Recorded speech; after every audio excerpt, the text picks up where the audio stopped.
Chapter 434. Every number on Tokisaki Kurumi's angel represents a type of time ability. For example, the bullet of 4 can reverse time by shooting a bullet into one's body. After using the bullet of 4, no matter how much damage Tokisaki Kurumi suffered, he would be able to recover in an instant unless the golden clock on his left eye ran out. Otherwise, if Tokisaki Kurumi succeeds in using the bullet of 4 and shoots it into her body, Tokisaki Kurumi will return to her original state. Unlike the bullet of 4, the bullet of 1 is an ability that can be used on the user. However, it accelerates time, making Tokisaki Kurumi's speed unparalleled. In less than a blink of an eye, Tokisaki Kurumi has already moved to Wu Yan's side. Tokisaki Kurumi looked at Wu Yan's face that is inches away from her. She rested her head on Wu Yan's shoulder and caressed Wu Yan's face. She licked her lips with her little tongue and smiled. Ah, what a captivating taste! Tokisaki Kurumi's lips curled into a sinister smile. Her red and gold eyes stared at Wu Yan's golden eyes. They were red just a moment ago. How did they turn gold all of a sudden? Hey, little brother, can you tell me? Tokisaki Kurumi's unique fragrance wafted into Wu Yan's nose as she rested on his shoulder. If it were any other time, Wu Yan's heart would be stirred. However, no matter how carefree he is right now, he wouldn't think that this is the right time to do such a thing. Taking a light breath, Wu Yan didn't turn to look at Tokisaki Kurumi. Is this okay? You're touching my body without permission. Tokisaki Kurumi was stunned. Before she could react, the sound of lightning clashing echoed. Her face turned cold and she quickly moved away from Wu Yan's body. However, her hand that was caressing Wu Yan's face was inevitably injured. The lightning struck her hand and caused her hand to twitch. The pain was transmitted to her mind. Tokisaki Kurumi shook her hand that was charred black from the lightning. She looked at Wu Yan and said, "You're not an elf, but you can use such power." Lightning? If I'm not wrong, the pillar of fire just now should be little brothers. With such power and time, what kind of existence are you? I'm really curious. Time. Wu Yan didn't pay attention to Tokisaki Kurumi's words. Instead, he noticed one of her words. Combining his understanding of Tokisaki Kurumi and her ability as an angel, a thought flashed through his mind. No wonder Tokisaki Kurumi treated him like that. It was because of his unlimited lifespan, which meant unlimited time. Well, it doesn't matter. Little brother, you're going to be mine soon. I'm really excited. Tokisaki Kurumi raised her right hand and pointed her rifle at Wu Yan's head. The next moment, a gunshot rang out. Blood flew into the air and scattered on the ground. Tokisaki Kurumi weighed the rifle in her hand and chuckled. He dodged it at such a close distance. Tokisaki Kurumi turned to look at the panting Wu Yan who's holding his forehead. Damn it. Wu Yan wiped the blood off his forehead. He clenched his teeth and looked at Tokisaki Kurumi. The ability of time is really troublesome. It's just a simple acceleration of time and I'm already in this state. If I use other abilities of time, I'll be in trouble. How did Kotori defeat this pervert in the original work? That won't do, little brother. Tokisaki Kurumi's red right eye flashed with a demonic blood-red light. She raised her foot and walked towards Wu Yan. I should have told you not to reject me. As Tokisaki Kurumi got closer, a black shadow spread out from her feet. It covered the entire alley, including Wu Yan's feet. Standing in the shadow, Wu Yan felt something flowing out from his body and into the shadow. This is... Wu Yan was shocked and his face sank. Could this be the City of Time Eclipse? It's over. I finally found some fun and it's going to end just like that. What a pity. Tokisaki Kurumi lowered her head in disappointment, but she quickly raised it again with a happy smile. But to be able to become one with you, little brother, it's all worth it. Everything is worth it.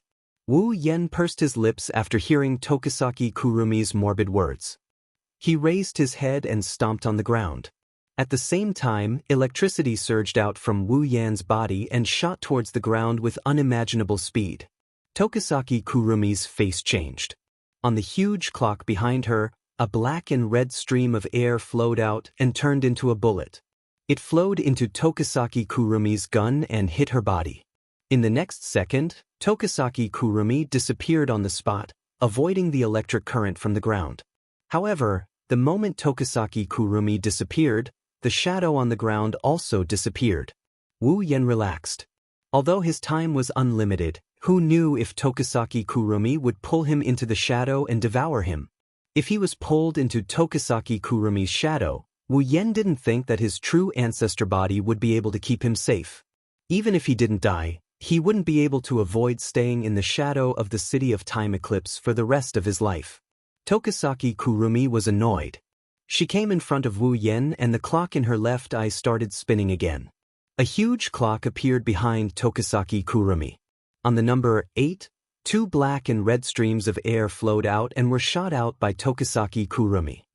Bullet of 8, Chet. A shadow spread out from under Tokisaki Kurumi's feet. However, this time, the shadow wasn't the City of Time Eclipse. Pale red glowing arms extended from the shadow. Then, as if they were crawling out of a hole, they supported themselves on the ground. Tokisaki Kurumi crawled out from the shadow and looked at Wu Yen with an evil smile. Bullet of 8, Chet. The ability to recreate one's past self in different timelines. Seeing the Tokisaki Kurumi walking towards him, Wu Yen couldn't help but smile bitterly. No way, you're using a cheat. Seeing Wu Yan's bitter smile, Tokisaki Kurumi felt her heart ache. She raised her hand and tapped her chin. But what she said only made Wu Yan's bitter smile even more bitter. This time, I won't let you escape. I won't let you escape. Bullet of 7, Zayin. The number 7 on the clock lit up. Black and red streams of air flowed into the guns in Tokisaki Kurumi's hands. Then, Tokisaki Kurumi shot the bullet of 7 at Wu Yen. Not good. Wu Yen quickly retreated and dodged the bullet of 7. His heartbeat quickened. The bullet of 7's ability can stop time. If he's hit by the bullet of 7, he won't be able to move and can only be dragged into the City of Time Eclipse by Tokisaki Kurumi. Bullet of 7, off. However, just as Wu Yen dodged, Tokisaki Kurumi's voice rang again. Before Wu Yen could react, Tokisaki Kurumi appeared in front of Wu Yen. She raised her rifle and pointed it at Wu Yan's forehead. Bullet of 7, Xin. Looking at Tokisaki Kurumi, who had a sickly smile on his face, his golden pupils constricted as he stared at him. Chapter 435. When he felt a cold sensation between his eyebrows, Wu Yen finally saw the rifle in front of him. His golden pupils shrunk and in the next second, the sound of a gunshot reverberated through the empty alley. Bang! Clang! At this critical moment, a crimson spatial ripple appeared between Wu Yan's eyebrows. Black iron particles quickly floated out from it and condensed into a small ball of iron particles at the muzzle of Tokisaki Kurumi's rifle. It blocked the bullet that was about to hit Wu Yan's forehead, saving Wu Yen from danger. Tokisaki Kurumi's attack was neutralized in such a manner. She couldn't help but pause her movements for a moment, giving Wu Yen a chance to catch his breath. Wu Yen understood that there was still a gap between his strength and Tokisaki Kurumi's. After all, he was only comparable to someone at the beginning of rank 8. Tokisaki Kurumi, on the other hand, was level 75 and had a powerful angel like Zafkiel. If things continued like this, he would only end up as fertilizer. A trace of ruthlessness flashed in Wu Yan's golden pupils. Instead of retreating, he charged forward. Electricity surged from his body. He stretched out his hand and pressed it on Tokisaki Kurumi's forehead.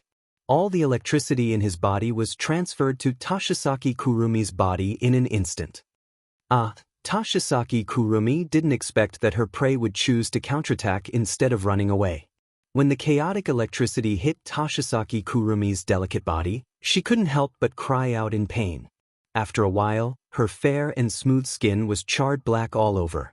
Wisps of smoke rose from her body as if she was just cooked meat. A faint smell of stew wafted from her body. The reincarnations of Tokisaki Kurumi in the past finally reacted. They raised their guns and fired wildly at Wu Yen. Bullet after bullet entered Wu Yan's body. In a short moment, Wu Yan's body was filled with black holes. Blood flowed out from the holes and stained Wu Yan red. Ha! Wu Yan gritted his teeth. He endured the pain coming from every part of his body. He yelled and he sent Tokisaki Kurumi flying with a kick. The consequence of this was naturally a new round of frenzied shooting. Bang, bang, bang, bang, bang. The continuous gunshots were accompanied by blood that floated into the air. The random gunshots echoed in the empty alley. When the gunshots stopped, the bloodied Wu Yan was already half kneeling on the ground. The intense pain constantly invaded Wu Yan's mind, causing the ruthlessness in Wu Yan's eyes to become more and more intense. It even turned into madness. Wu Yan ignored the injuries on his body and raised his fist.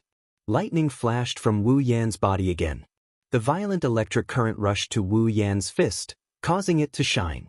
Then Wu Yan punched the ground fiercely. Boom! After a loud bang, the ground collapsed with the fist as the center. The ground in the empty alley collapsed into pieces of broken stone slabs. The surrounding ground turned into a huge pit. The reincarnations of Toshisaki Kurumi in Wu Yan's timeline were all caught off guard and fell into the pit. At this time, Wu Yan flew into the air. Above Wu Yan, a crimson spatial ripple expanded as Wu Yan soared into the sky. Along with it, the hilt of Nyedan Shana emerged. Wu Yan flew to the crimson spatial ripple and grabbed it, pulling it out with force.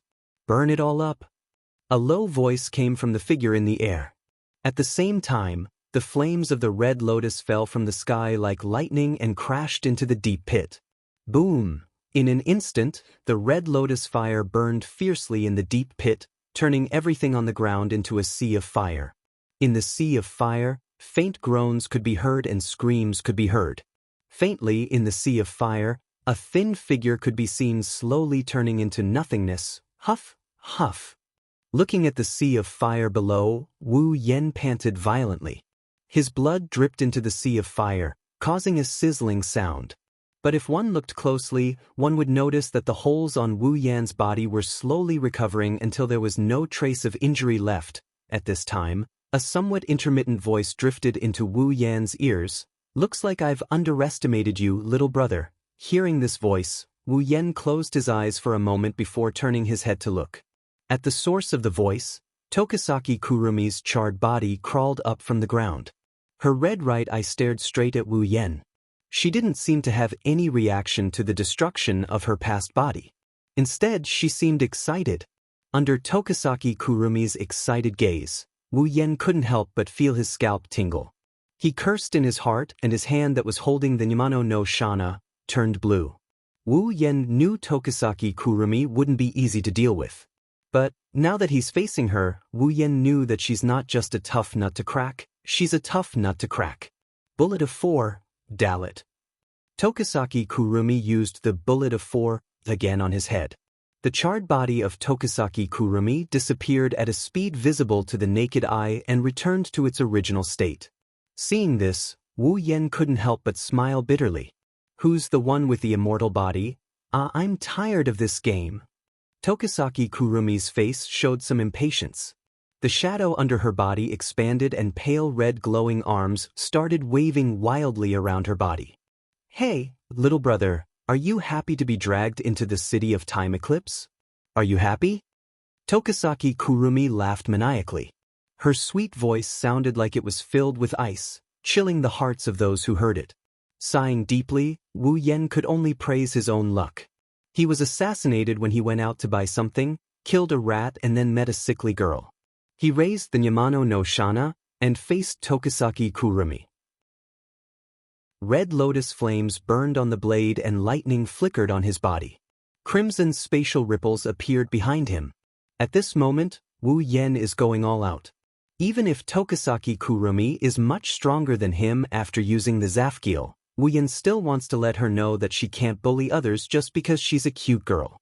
Era, so scary. Tokisaki Kurumi looked straight at Wu Yan's face. She held her cheeks with her hands and blushed. Little brother, you're so strong yet you're bullying a weak girl like me. Wu Yan's lips couldn't help but twitch. He wanted to teach Tokisaki Kurumi a lesson. If she's a weak woman, then what's a man like me who risked my life to leave a mark on her body? What's the big deal? Let us get along well, get along well. Tokisaki Kurumi crossed his arms and raised a long gun and a short gun. The clock in his left eye spun crazily and the Zafkiel behind him slowly lit up. On the edge of the Zafkiel, the phantom-like wheels and gears on the huge clock spun as well. A black and red aura swirled in the air. Wu Yan's heart tightened. His golden eyes were filled with vigilance. The lightning on his body and the flames on the Yamano no Shana also surged up. The atmosphere in the alley reached a critical point again. So much so that the two of them didn't notice that a bright light was shining above their heads.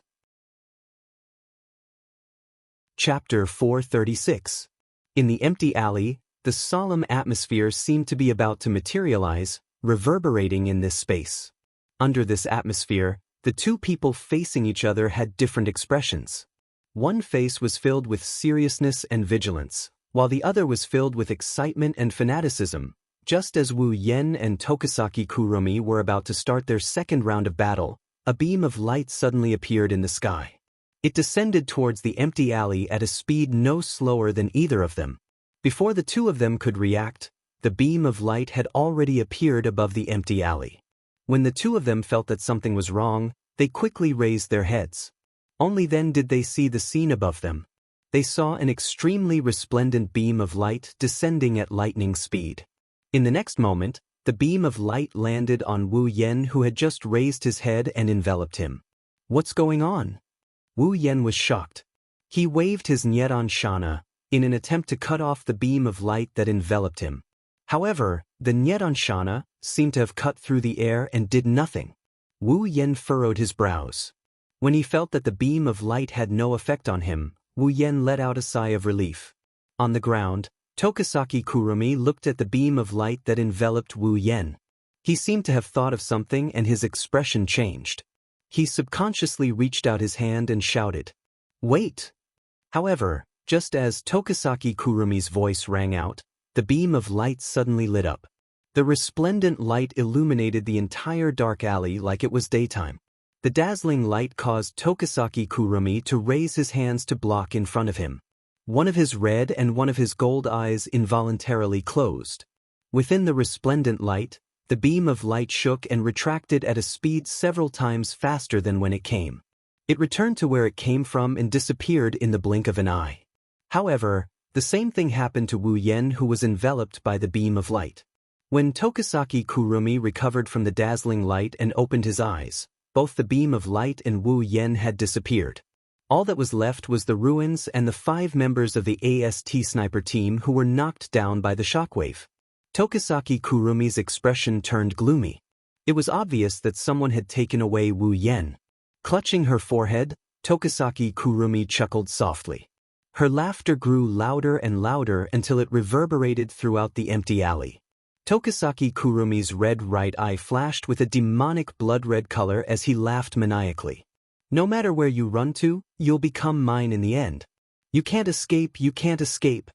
Behind Tokisaki Kurumi, the clock, Zafkiel, disappeared without a trace as soon as she finished her sentence. Tokisaki Kurumi lightly sighed and pursed his lips into a smile. Seriously, I'm getting hot in advance. However, the good stuff should be saved for last. So it's you again? At this time, an indifferent voice was heard from behind Tokisaki Kurumi. Hearing this voice, a faint smile appeared on Tokisaki Kurumi's face. She seemed to recognize the owner of this voice. She turned her head and looked towards the source of the voice. A petite girl of about 14 years old with dark blue hair tied in a ponytail and a mole under her left eye stood not far from Tokisaki Kurumi. Her brown eyes scanned the empty alley. When she saw the 5 corpses on the ground, she wasn't surprised at all. Instead, she frowned when she saw the mess on the ground. Her emotionless eyes stared at Tokisaki Kurumi. There was an unconcealable numbness in her eyes. The girl said, "Why didn't you use the word eat this time?" "Nightmare." Tokisaki Kurumi chuckled and said to the girl, "If I said I didn't do it this time, would you believe me?" Is that so?" The girl didn't care at all. It was obvious that she didn't take Tokisaki Kurumi's words to heart.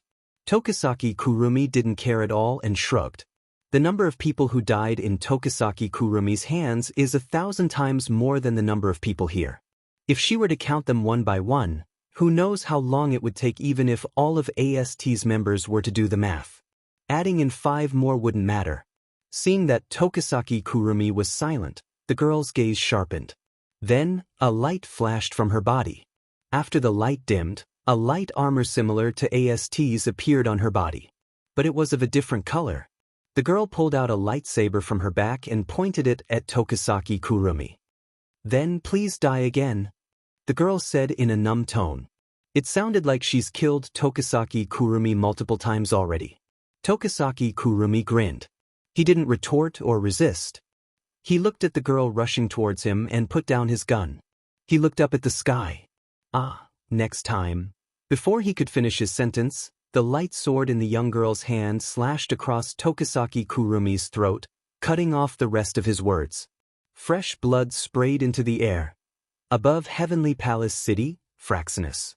On a platform in the invisible airship, a beam of light suddenly rose up and illuminated the platform like a light bulb. Then it slowly dimmed. As the light pillar dimmed, a figure appeared on the high platform. The clothes on his body were in tatters, as if he had just come out from a refugee area. However, a glint flashed across his wine-red eyes from time to time, telling others just what kind of energy he possessed. The one who appeared here is naturally Wu Yen, who was taken away by the beam of light. His wine-red eyes scanned the scene. When the familiar scene imprinted itself into Wu Yan's eyes, Wu Yen felt relieved. He also roughly guessed why he appeared here. "Welcome back." In front of the platform, Rain Murasame, who always has dark circles under her eyes, stared blankly at Wu Yen. Her tired voice sounded like she didn't sleep at all. Wu Yen felt powerless when he heard it. Where's Kotori?" Jumping down from the platform, Wu Yen looked at Rain Murasame. "It should be Kotori's idea to send me back through the teleportation device." Rain Murasame nodded and walked outside. "Let's go, the commander is waiting for you in the command room." Wu Yen scratched his face and followed Rain Murasame to the command room. In the command room, all the members of Ratatosker looked up at the big screen in front of them. Their eyes were filled with seriousness, fear, hesitation, and uncertainty. They all fell silent, causing the command room to become silent. Kotori, who was sitting on the command platform, was included as well.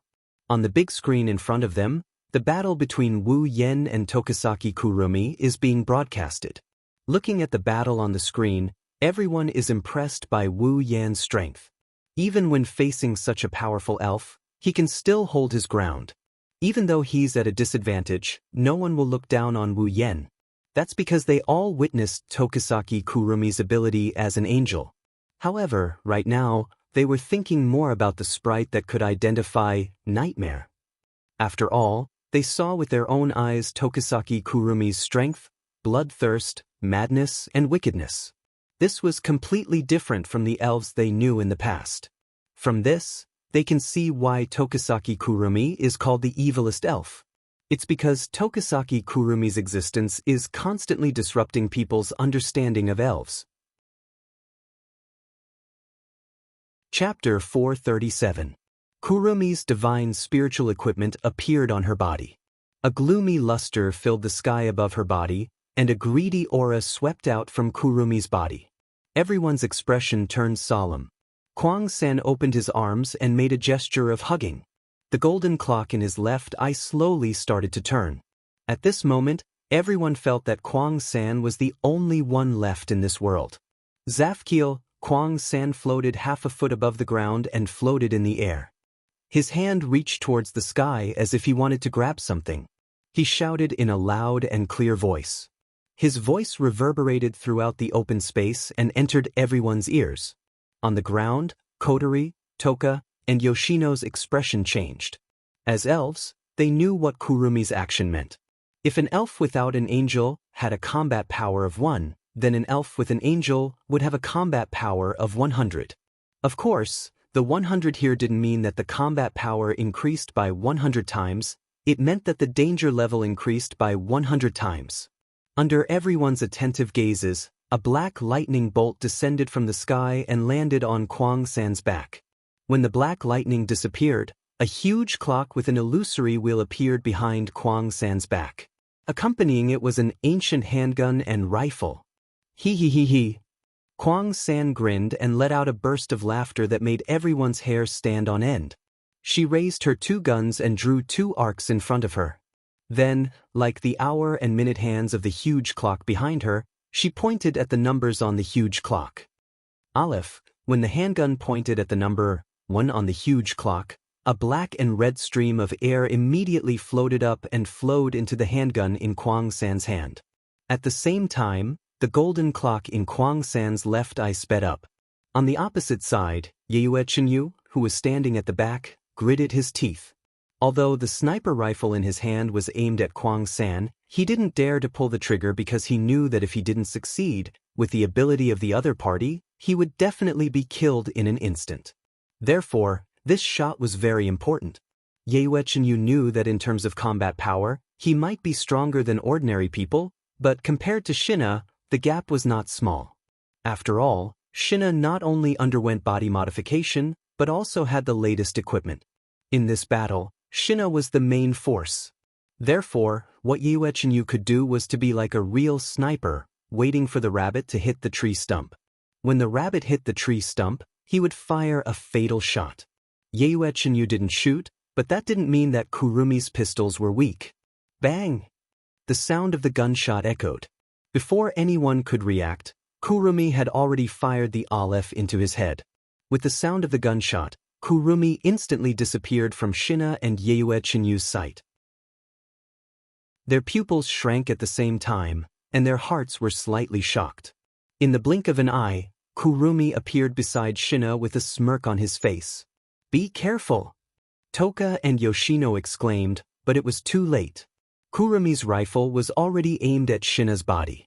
The next moment, the sound of the trigger being pulled, the sound of the bullet being fired, and the sound of the bullet hitting the body, it didn't take long before it was heard. Obviously, it was a bullet, but Shina felt like he was hit by a heavy hammer, and he was directly blown away. However, most of Kurumi's attack was weakened by Shina's advanced equipment.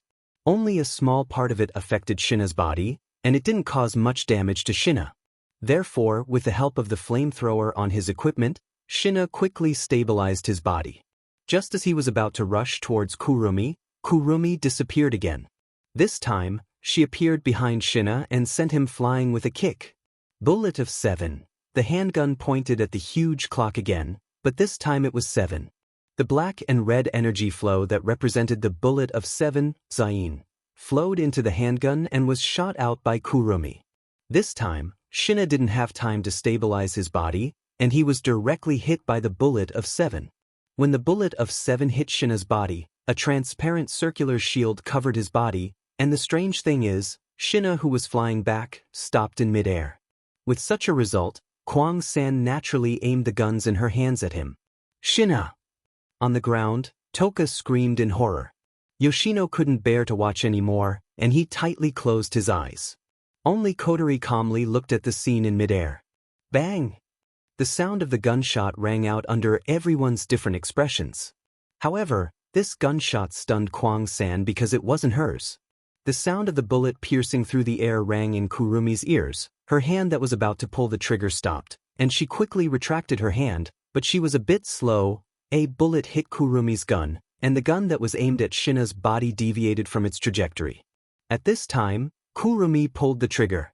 The bullet that was supposed to hit Shina's body was deflected to Granny's house.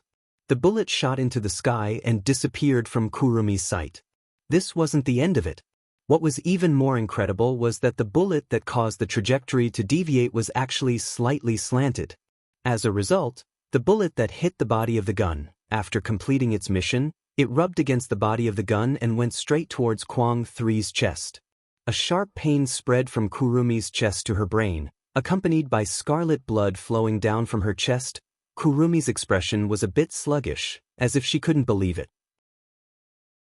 She lowered her head and looked at her chest, but the blood in her eyes told her that all of this was real. Kurumi clutched her chest, and suddenly turned her head towards the direction where the bullet came from. There, Yayuechenyu reloaded his sniper rifle and aimed at Kurumi, telling her that he was the one who did that. However, Yayuechenyu didn't intend to chat with Kurumi. He also didn't intend to explain the principle of his unique skill to the opponent after the attack worked like in the anime. So, under Kurumi's gaze, the sniper rifle in Yayuechenyu's hand rang again. Kursen secretly clicked his tongue. He took a step in the air and left the place. The bullet brushed past his body and flew into the distance. The effect of this shot was to force Kursen to retreat. Kurumi narrowed her eyes, and was about to rush towards Yayuechenyu to kill him. Perhaps Yayuechenyu guessed Kurumi's intention. On the ground, Yayuechenyu smiled at Kurumi, and that smile made Kurumi subconsciously stunned. Suddenly, Kurumi's expression changed, and she quickly turned her gaze from Yayuechenyu to Shina, who was stopped by the bullet of 7. She looked at Shina, and immediately understood the meaning of Yayuechenyu's smile. She saw that the transparent black shield that wrapped Shina began to lose its effect, and in an instant, it disappeared. Shina regained control of his body, and suddenly stopped his body from flying backwards. The 2 jets on his shoulders shook, and he rushed towards Kurumi. When Kurumi realized that she was careless, Shina had already appeared in front of her, looking at her expressionlessly, and the lightsaber in his hand chopped down. Blood spilled from the air. Chapter 438. After Kotori made the decision, someone in the command room responded and went to carry it out. Tozuki Kurumi will be the main target of Ratatosker's surveillance. At the very least, Tozuki Kurumi's sudden appearance shouldn't happen again. After Kotori finished speaking, the command room fell into silence once more. Only the symphony of battle and Kurumi's maniacal laughter could be heard on the big screen. After some time, Wu Yen suddenly recalled the assassination attempt by AST's higher-ups. Wu Yen turned to Kotori. "Oh right, Kotori, before I met Tozuki Kurumi, I was assassinated by AST's people." Kotori's eyes widened. Wu Yan's casual but frightening words almost made her swallow the candy bar in her mouth. She choked and coughed. Cough cough. "Why didn't you tell me about such an important matter until now?" Kotori covered her throat and coughed while glaring at Wu Yen. She was so angry that the ribbon on her head shook. Wu Yen chuckled awkwardly when he heard Kotori. "I say, Ratatosker clearly broadcasted my battle with Kurumi on the big screen, so how could they not know that I was assassinated by AST? After that, I met Kwang-san." Kotori crossed her arms and curled her lips. "We were able to detect your battle with Tokusaki Kurumi because she summoned her spiritual equipment and her psychic waves leaked out. Who would have been watching you before that? Ratatosker isn't a peeping Tom." No, Ratatosk was a voyeur. Every time an elf appeared, Ratatosk would replay the scene on the big screen and monitor it for more than 10 times. Wu Yen inwardly retorted. Subconsciously, he released a sigh of relief. This is good, at least Kotori doesn't know that he killed everyone in AST. Otherwise, even if Kotori doesn't blame him in her commander mode, she would at least feel bad about it. Moreover, the kind sister mode would probably be afraid of him. Who knows? Kotori glanced at Wu Yen and said to Wu Yen, "What's going on? Why would AST assassinate you? I haven't received any reports of AST's movements." Wu Yen didn't try to hide anything. The AST assassins that came to assassinate me weren't part of Kyuchi Origami's frontline unit. They were part of a sniper unit. They seemed to be under the direct command of the higher-ups of AST. Direct command of AST's higher-ups. Kotori narrowed her eyes and sneered. "Ah, it's those guys' troops. No wonder I couldn't get any news." The direct subordinates of the AST higher-ups usually don't appear in the eyes of others.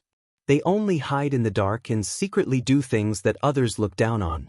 If it's them, then it's not strange at all. Wu Yen could hear the disdain and disgust in Kotori's words. It seems like Kotori doesn't have a good impression of AST's higher-ups who only know how to talk. Kotori asked Wu Yen. "Then why did they attack you?" Wu Yen frowned and looked at Kotori in confusion. "Wasn't the reason why you attacked me because I was mistaken for an elf when I arrived with the spacequake earlier? After all, I only explained to you guys that I'm not an elf. But you don't have psychic waves?" Kotori froze as if she thought of something. It's not just Kotori, Kamizuki Kyuhei and Murasame Rain also had a strange feeling. This made Wu Yen even more confused. Even if there's no psychic wave, the people from Yes saw me descend with their own eyes. Perhaps they thought that I used some method to conceal my psychic wave, or perhaps they would rather kill the wrong person than let me go. That's understandable. Hasn't always been aiming to destroy the elves? Lucian asked. Wu Yen looked at Kotori with his red eyes. Oh right, Kotori, if I was attacked, what about Toka? She shouldn't have been attacked, right? I tried to get information from the sniper squad leader, but he didn't know anything about Toka. Isn't that a little too unrealistic? Wu Yen isn't sure if it's just his imagination, but he felt like Kotori's expression is getting stiffer and stiffer. She even started shivering as if she knew something. Wu Yen rubbed his chin and stared at Kotori. Kotori, could it be that you know what's going on? Kotori chuckled, but there's a hint of guilt in her laughter. Wu Yen narrowed his eyes. Wu Yan's intuition tells him that the reason he's being treated differently than Toka is because of this commander. Kotori's expression turned unnatural under Wu Yan's intense gaze. She finally said, Toka is under Radatasker's political protection because she's an elf. As long as she doesn't have psychic waves, AST won't pay attention to her. Political protection? That's right. Kotori went all out. It's similar to America's Witness Protection Program. Oh! Wu Yen rubbed his chin and grinned at Kotori. In other words, Toka is under Radatasker's political protection, so she doesn't attract attention, but I'm not. That's why I was attacked. Is that what you're trying to say? Kotori gulped. She's speechless. Looks like she's admitting to it. Wu Yen flipped over 1,000 tables in his heart. He couldn't stay calm as he shouted. Why is there a difference in treatment? Don't tell me they don't care about me? You're so long-winded. Kotori retorted. Radatasker's political protection is only for elves. You're not an elf, so what? Kotori fidgeted for a bit and whispered. So I forgot? After a while, Wu Yen slapped himself on the head and sighed at the sky. He wanted to cry, but no tears came out. I'm being targeted because this cute girl forgot. That's why I'm being targeted. That's why I attracted Toshisaki Kurumi. My bad luck today is all because of this girl. Kotori knew that she was being natural for once, so she felt a bit awkward. She didn't want to face Wu Yen, so she quickly changed the topic. By the way, Sherdao, Radatasker has decided to assign you an assistant. You can ask him to do anything for you in the future. In order to change the topic, Kotori didn't ask for Wu Yan's opinion. She yelled out, "Come in." The door to the command room opened automatically. A beautiful person with long silver hair wearing the same uniform as Kyuhei Kanazuki walked in and bowed to Kotori. "Commander, Yasuyuki Chinyu. I'm here to report." Finishing his words, the guy called Yatsuki Chinyu turned to Wu Yen and bowed again. "Captain, I'm Yasuyuki Chinyu. I'm looking forward to your guidance." Seeing that his so-called assistant is pretty, Wu Yan's expression lightened up a bit. "Thank you for your guidance, beautiful lady." "Yes, Captain." Yasuyuki Chinyu smiled at Wu Yen. Wu Yen smiled back. But what Yasuyuki Chinyu said next made Wu Yan's smile freeze. "By the way, Captain, I'm a man." Wu Yen channeled his innate chi into his head. Wu Yen looked at the smiling, beautiful girl in front of him, and he started crying. Chapter 439. Captain, this is a communicator. Yaeyue Chinyu handed Wu Yen an item similar to a Bluetooth headset. "If there's anything you need, you can use this to contact me directly." Wu Yen nodded nonchalantly. He put away the Bluetooth headset, which is also the communicator. Then he looked at Yatsuki Chinyu and sighed. Wu Yen patted Yaeyue Chinyu's shoulder and said seriously, "Yaeyue, I never believed that there would be a man who looks like a girl and is very beautiful. But after seeing you, I believe it." Yaeyue Chinyu's lips curled up. He didn't seem to care about Wu Yan's words. Instead, he seemed to be very happy. He said shyly, "Captain, you can call me Chinyu." Wu Yen raised an eyebrow. Looking at Yatsuki Chinyu, who seems to be in a state of shyness, Wu Yen clenched his fists. His heart is struggling to hold it in. Because if he didn't, Wu Yen was afraid that he wouldn't be able to control himself and beat up this guy who had a beautiful face but was actually a pure man. After taking a few breaths, Wu Yen forced a smile and said, "Then I'll go home first. If there's an emergency, remember to inform me." Yatsuki Chinyu got serious when it came to business.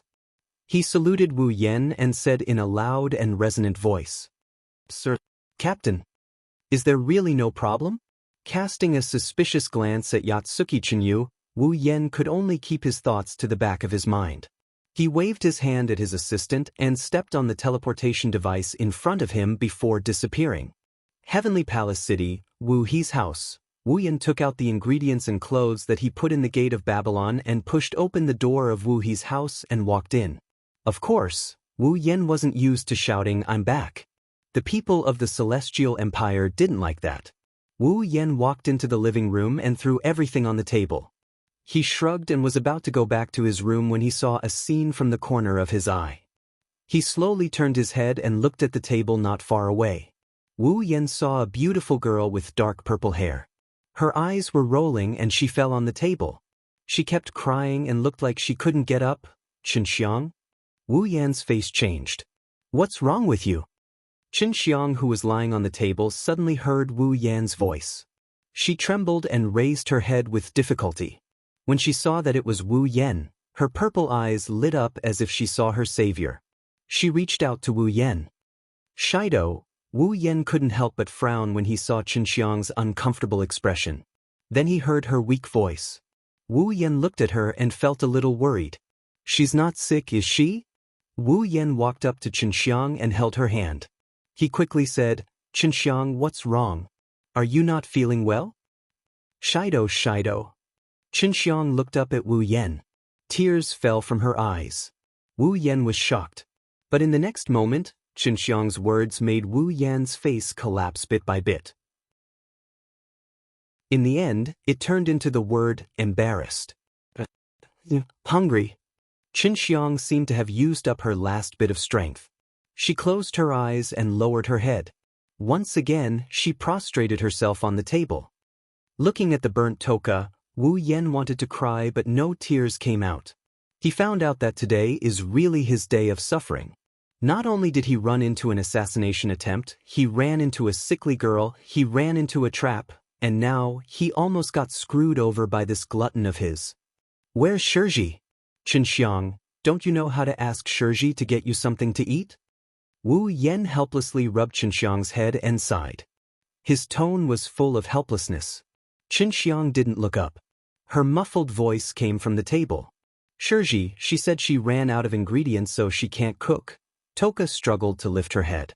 She looked at Wu Yen with teary eyes. She whimpered. "Shido, dinner." "Got it, I will make it for you now." Wu Yen waved his hand and he walked towards the kitchen.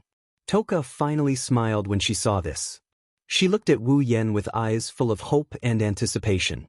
While Wu Yen was cooking, Shiori caught a whiff of the aroma coming from upstairs. She immediately came to the living room. Kotori followed behind her and she sat down with Shiori and Toka at the dining table. She looked at Wu Yen in the kitchen with glowing eyes. Smelling the aroma wafting through the air, she looked like she's intoxicated. Naturally, the three of them were very satisfied with the meal that followed. While Shiori was cleaning up the table, Kotori tore open a treasure and put it in her mouth. She enjoyed it like a dessert after a meal. She licked the pearl in her mouth and glanced around the living room. When she saw Qinxiang rubbing her belly, Kotori thought of something and turned to Wu Yen. Her red eyes turned and a sly smile appeared on her face. "Big brother, it's time to take a bath," Kotori said casually as if she was talking to her family. "Okay." Wu Yen nodded. He stood up from the table and looked at Qinxiang. "Sure, Xiang, I've bought your clothes for you. They're on the sofa over there.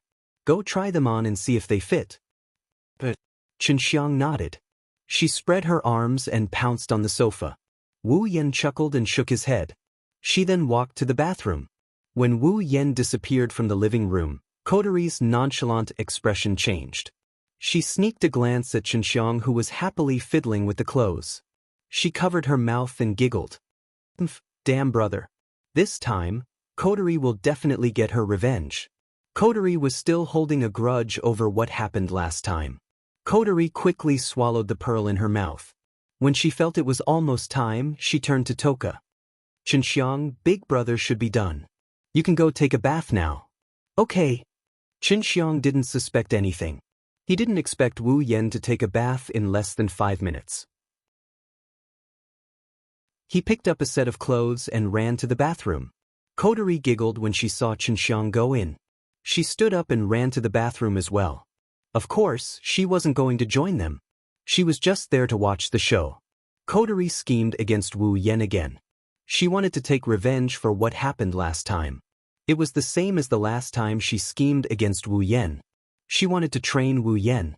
Originally, Kotori thought Wu Yen didn't need to go through so much trouble with the skill he displayed when he took down Toka. Also, last time, Wu Yen saw her naked in the bathroom and he didn't even bat an eyelid. He might be a bit shameless, but in terms of objective, Wu Yen met Kotori's requirements. This time, Kotori found out about Tokisaki Kurumi. Even Wu Yen can't do anything about this elf. Kotori herself couldn't come up with any ideas either. She could only try to stimulate this elf.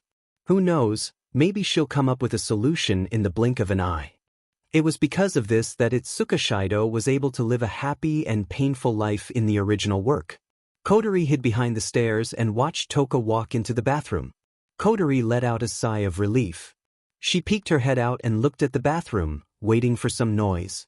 For example, Toka's scream, Toka's scream, Toka's scream, Toka's scream.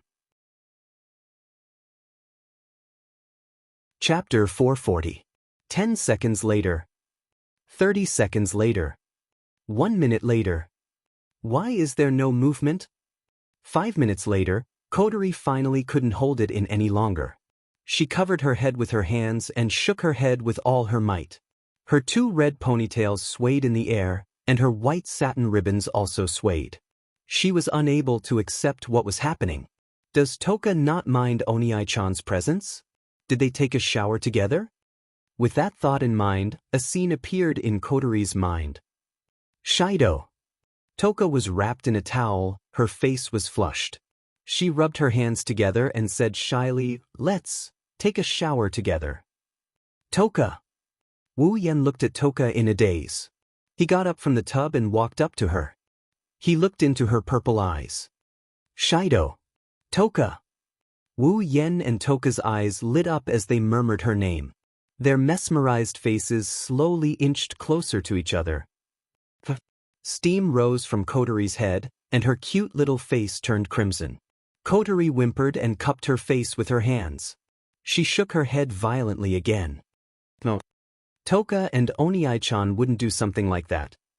Kotori pursed her lips and said hesitantly. She didn't have confidence in her own words. Kotori raised her foot. She wanted to check out the situation with her own eyes. However, when she thought about how Wu Yen and Toka might be doing something in the bathroom, Kotori couldn't bring herself to move her foot down. No. Kotori said embarrassedly. A calm voice came from behind Kotori. What do you mean? Big brother and Toka won't do anything embarrassing at home. Kotori answered subconsciously, and then her whole body froze. I won't. Kotori's eyes were filled with tears.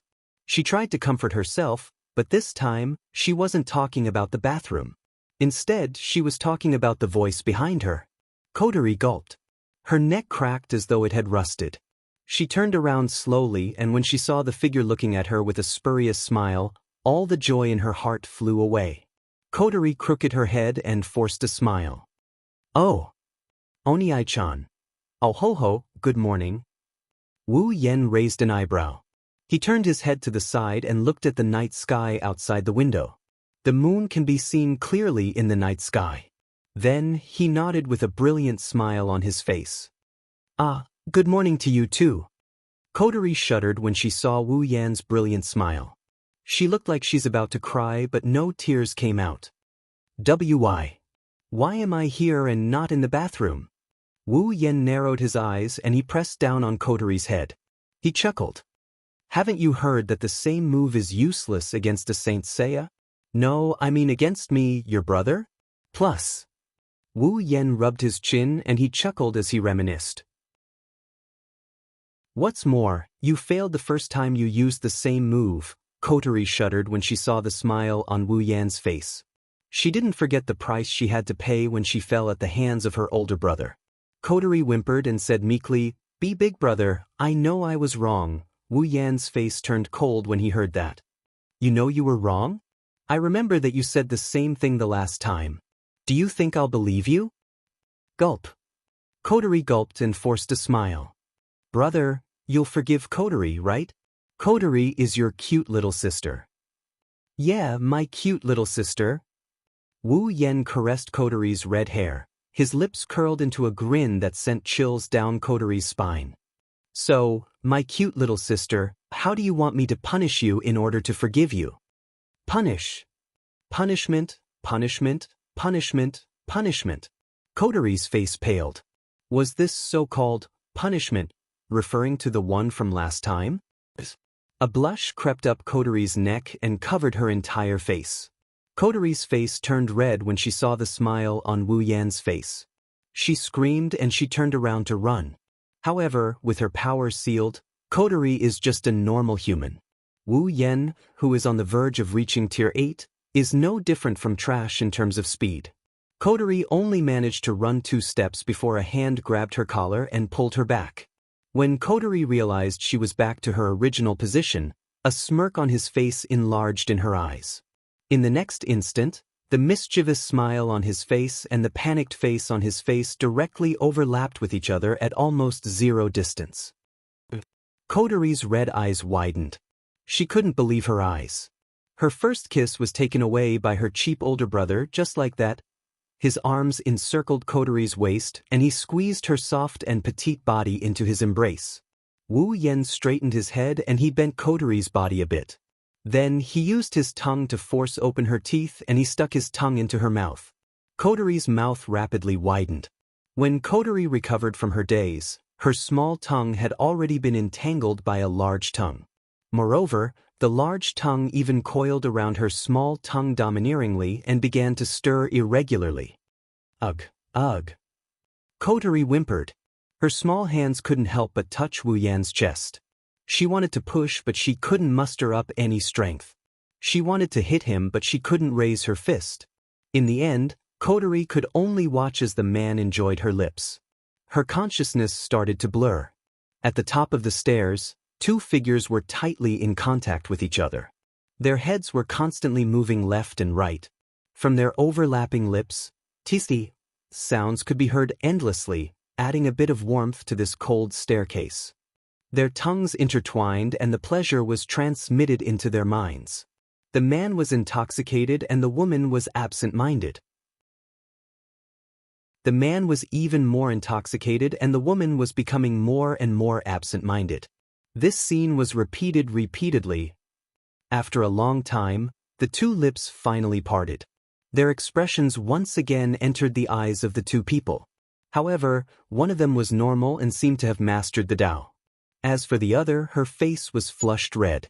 Her eyes were blurred and she was panting heavily. She was unable to control herself. Kotori clutched Wu Yan's clothes tightly as she slumped into Wu Yan's embrace. The white ribbons on her head swayed as if she's shy. Kotori gasped for air as she looked at Wu Yan with her misty eyes. She mumbled something while gasping for air. "Oni-chan." Wu Yan held his breath when he heard Koto's mumbling. He stared at her flushed face, her watery eyes, and her panting face. He couldn't hold himself back anymore. He reached his mouth out again and took control of the lips he tasted once before. Her teeth were attacked and her tongue was captured. Kotori passively accepted everything that was happening to her. She slowly closed her eyes. The flirtatious atmosphere was still lingering. Chapter 441. The next morning, the sky once again turned gray. The originally good weather was completely covered by the dark clouds that covered the entire sky. The earth also seemed to have dimmed a little, and the vitality also dissipated a little. Everything became a little listless. Looking up, people can only see the dark clouds rolling in the sky. The birds also seemed to be frightened by something and flew away. Everything looks so listless, only experienced people know that it's about to rain. On a street in Heavenly Palace City, Wu Yen, Kotori, Toka, and Shirori are walking towards the school. At this time, Toka is beside Wu Yen, happily eating a piece of bread in her hand. Wu Yen is lazily yawning. He looks like he didn't sleep enough. Kotori walked in front of everyone. She didn't even look back. Her usual cheerful expression is gone, replaced by a blush from time to time. Ever since they left the house, the four of them have been walking in the same manner. Shirori has been staring at Kotori ever since she left the house. Her eyes flashed with a thoughtful light. When they were about to go their separate ways, Shirori turned her head and whispered into Wu Yan's ear, "Shido, don't you think Kotori is a bit strange today?" "Is that so?" Wu Yan blinked his eyes that are already tearing up from yawning as he replied nonchalantly. Shirori didn't mind. She knew that Shido was always like this. They would never have the energy to wake up in the morning, so she continued, "Normally, Kotori is always smiling when she goes out, and it's inevitable that she would jump up and down when she walks. She's always so cheerful, but look at her today. Not only is she smiling, she doesn't even say anything. She just keeps walking forward. She's not like the usual Kotori at all." Shirori continued, "Also, Kotori was acting strangely in the morning. Usually, Kotori's laughter is heard at home." Wu Yan looked at Kotori, who is walking in front of him. His wine-red eyes scanned every inch of Kotori's body. When he noticed that Kotori's face is slightly red, he couldn't help but chuckle. Kotori's abnormal behavior is most likely due to the kissing scene last night. Last night, Kotori woke up from the kissing scene and screamed with a red face. She ran into her room and didn't come out. She only came out in the morning after Shirori called her. She didn't even dare to look at him. Wu Yan found it funny. Kotori in her younger sister mode is so innocent and fun to play with. Of course, Wu Yan has to thank Shirori for this. If it wasn't for her presence at home, Kotori wouldn't dare to use the black ribbon and turn into commander mode. Otherwise, he would have lost a few pieces of flesh last night.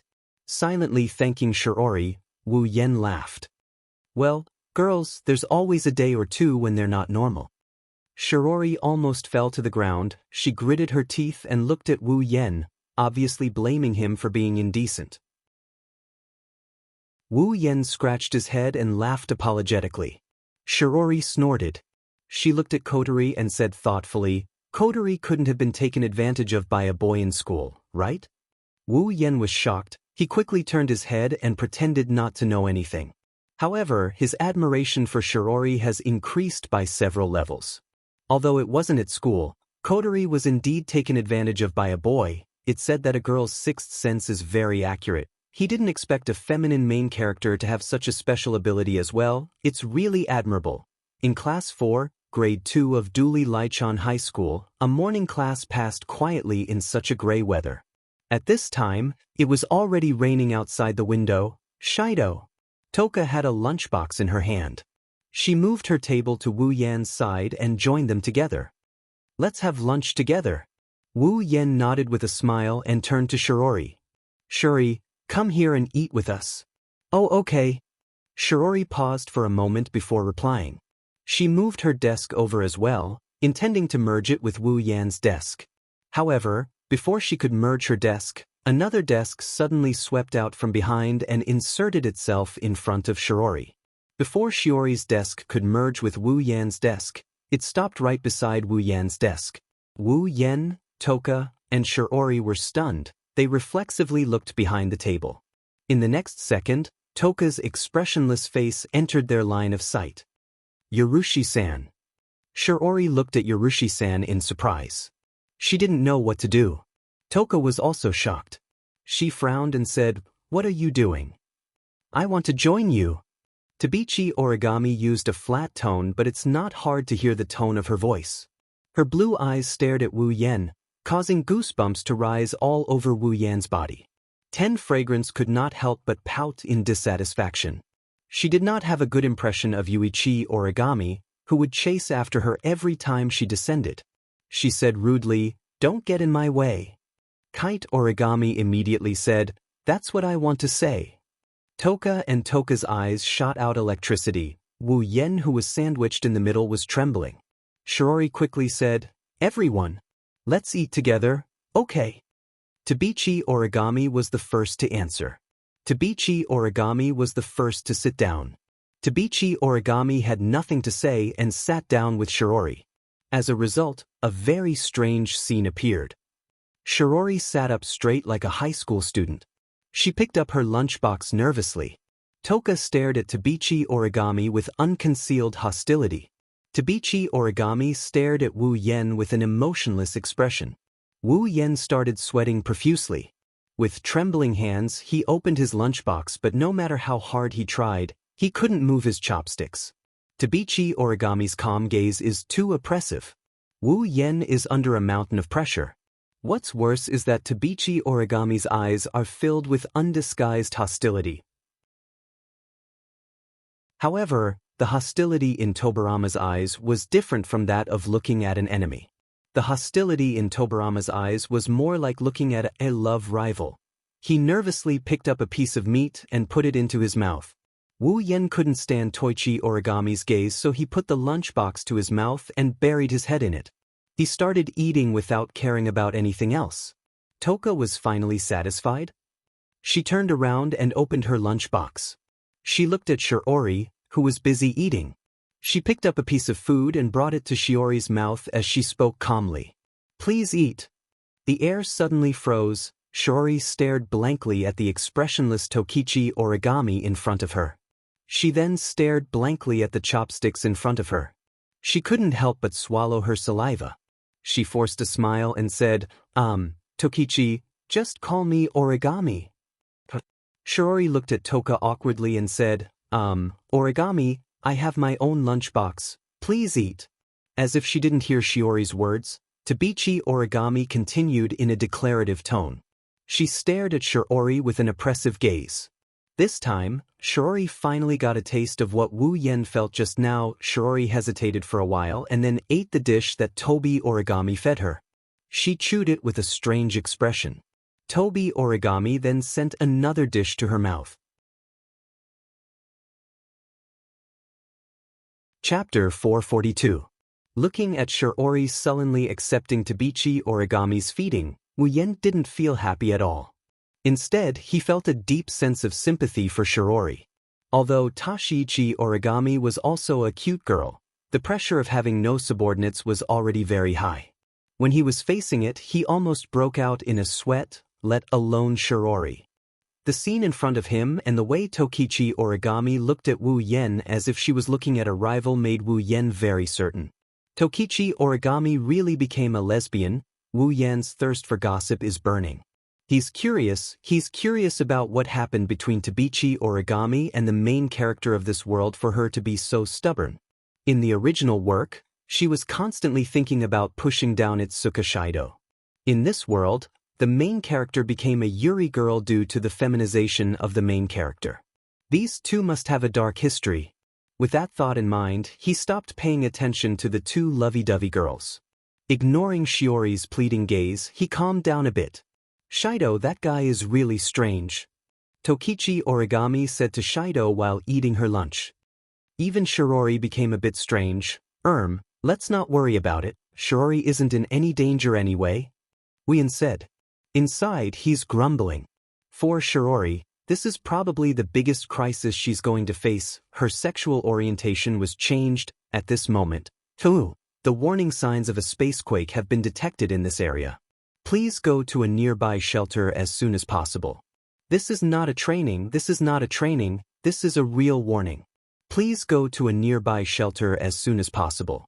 Please go to a nearby shelter as soon as possible. I repeat, the warning signs of a spacequake have been detected in this area.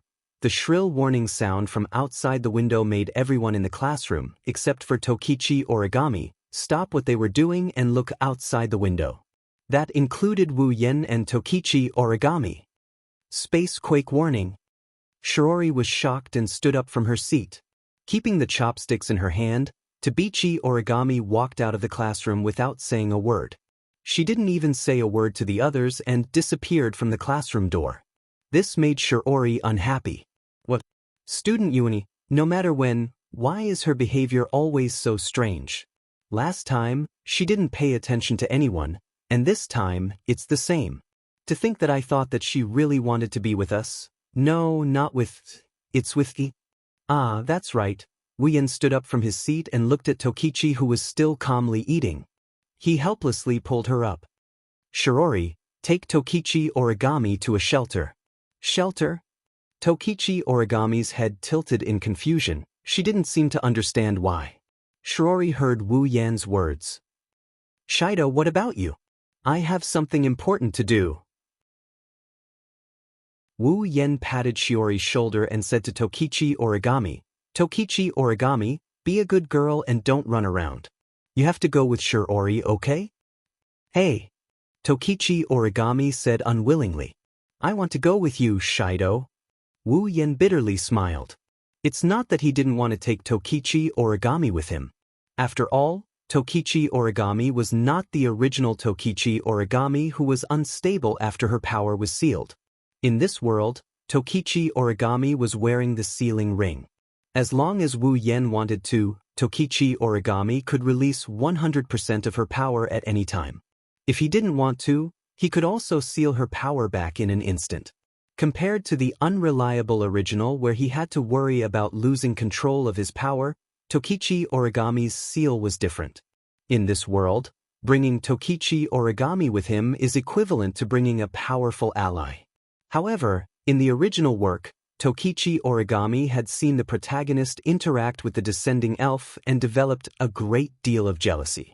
Although the main reason was because the protagonist accidentally kissed the elf and Tokichi Origami saw it, Wu Yen didn't want such a scene to happen to him. In order to prevent any accidents, it's better not to bring Tokichi Origami with him this time. Tokichi Origami, have you forgotten? Wu Yen smiled at Tokichi Origami and said confidently, I am very strong. 10 Fragrance was startled. Only then did she remember that the man in front of her had blocked her attack the first time she met him. Even if that attack was done casually by her, an ordinary human would definitely not be able to block it. At that moment, 10 Incense could only mutter. I understand. Wu Yen nodded and looked at Shirori. Shirori, I'll leave Tokichi Origami in your care. Be careful, Shirori said. She didn't object to Wu Yan's actions anymore. Even so, it's still a little irrational for someone who doesn't know anything. She's also a little worried. Under the gaze of the two girls, Wu Yen ran out of the classroom and headed outside. No one noticed that after Wu Yen turned a corner, his body flashed with an illusory light. After the light flashed, Wu Yan's figure disappeared from the spot, above Heavenly Palace City, inside Fraxinus. The automatic door to the command room opened and Wu Yen ran in, attracting everyone's attention. After all, Wu Yen is the most important part of Ratatasker's strategy against the elves. On the command platform, Kotori, who was wearing a black ribbon, saw Wu Yan's arrival in her commander mode. However, unlike the others, Kotori's face is cold. She looked at Wu Yen with a dangerous glint in her red eyes. It's like she's looking at a bitter enemy. She can't wait to bite off a piece of flesh from this person. It was natural for her to react this way. Commander Mode Kotori wasn't as soft as Little Sister Mode Kotori. She hated Kirin for kissing her so much that her teeth were itching. Last time, he had seen her naked in the bathroom. This time, he had stolen her first kiss. What about the next time? Next time, wouldn't he push her onto the bed? Kotori had the urge to cut this hateful bastard into pieces for the sake of her chastity. However, the most helpless thing was that she was too easy to bully when she was in Little Sister mode. She was seen naked by this guy and even kissed by force. She actually developed a little bit of feelings for him. Could it be that this guy was really the god of strategy who specialized in attacking elves? Even a human with elven power like me can't avoid being conquered? Kotori sighed and inadvertently glanced at the sealing bracelet on her body. Perhaps everything was already decided the moment she put on the sealing bracelet. Who knows, maybe everything was already decided the moment she put it on.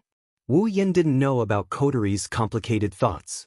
He ran into the command room and looked at the screen. He looked at the descending elf. Captain, you're here. Yuki Chinyu stood beside Wu Yen. As Wu Yan's assistant, he has to cooperate with Wu Yen. Wu Yen narrowed his eyes as he stared at the small green figure on the screen. This is the elf this time? Yes, Captain. Yuki Chinyu said. His name is Hermit. In terms of danger level, he's much weaker than Toka and Tokisaki Kurumi. Then, Yatsuki Chinyu retreated to Wu Yan's side and he asked. Captain, are you confident we can take down this elf? Well, Wu Yan chuckled. Just wait and see. Yes, Captain. Yuki Chinyu said respectfully. Do you need me to do anything? Wu Yan nodded and he looked at Yatsuki Chinyu with a serious expression. Prepare a lollipop for me. Yuki Chinyu. Everyone present. Chapter 443. On the big screen in the command room, a small figure with a height of about 144 centimeters wearing a green bunny ears and a hooded cloak was standing in the middle of a large crater. She was holding a doll in her hand. Her entire body was shrouded in green light. Under the sci-fi rendering on the big screen, she looked like a character from a painting. That's the elf who descended this time. Her identification name is Hermit. She's a little lowly. While the atmosphere in the command room was tense with Wu Yan, a red alarm flashed on the big screen. It startled the Ratatosker members on the left and right of the screen. Commander! ST has arrived. As soon as the voice fell, the people in the command room saw a large number of light spots flying from afar towards Hermit, who was standing in the middle of the crater. When their armor-like attire was imprinted in everyone's eyes, they raised their weapons at the same time. In the next moment, countless cannon fire blasted towards the small figure in the middle of the crater. Under the watchful eyes of every member of Ratatosker, the little green figure flew out from the deep crater that was shrouded in smoke and artillery fire.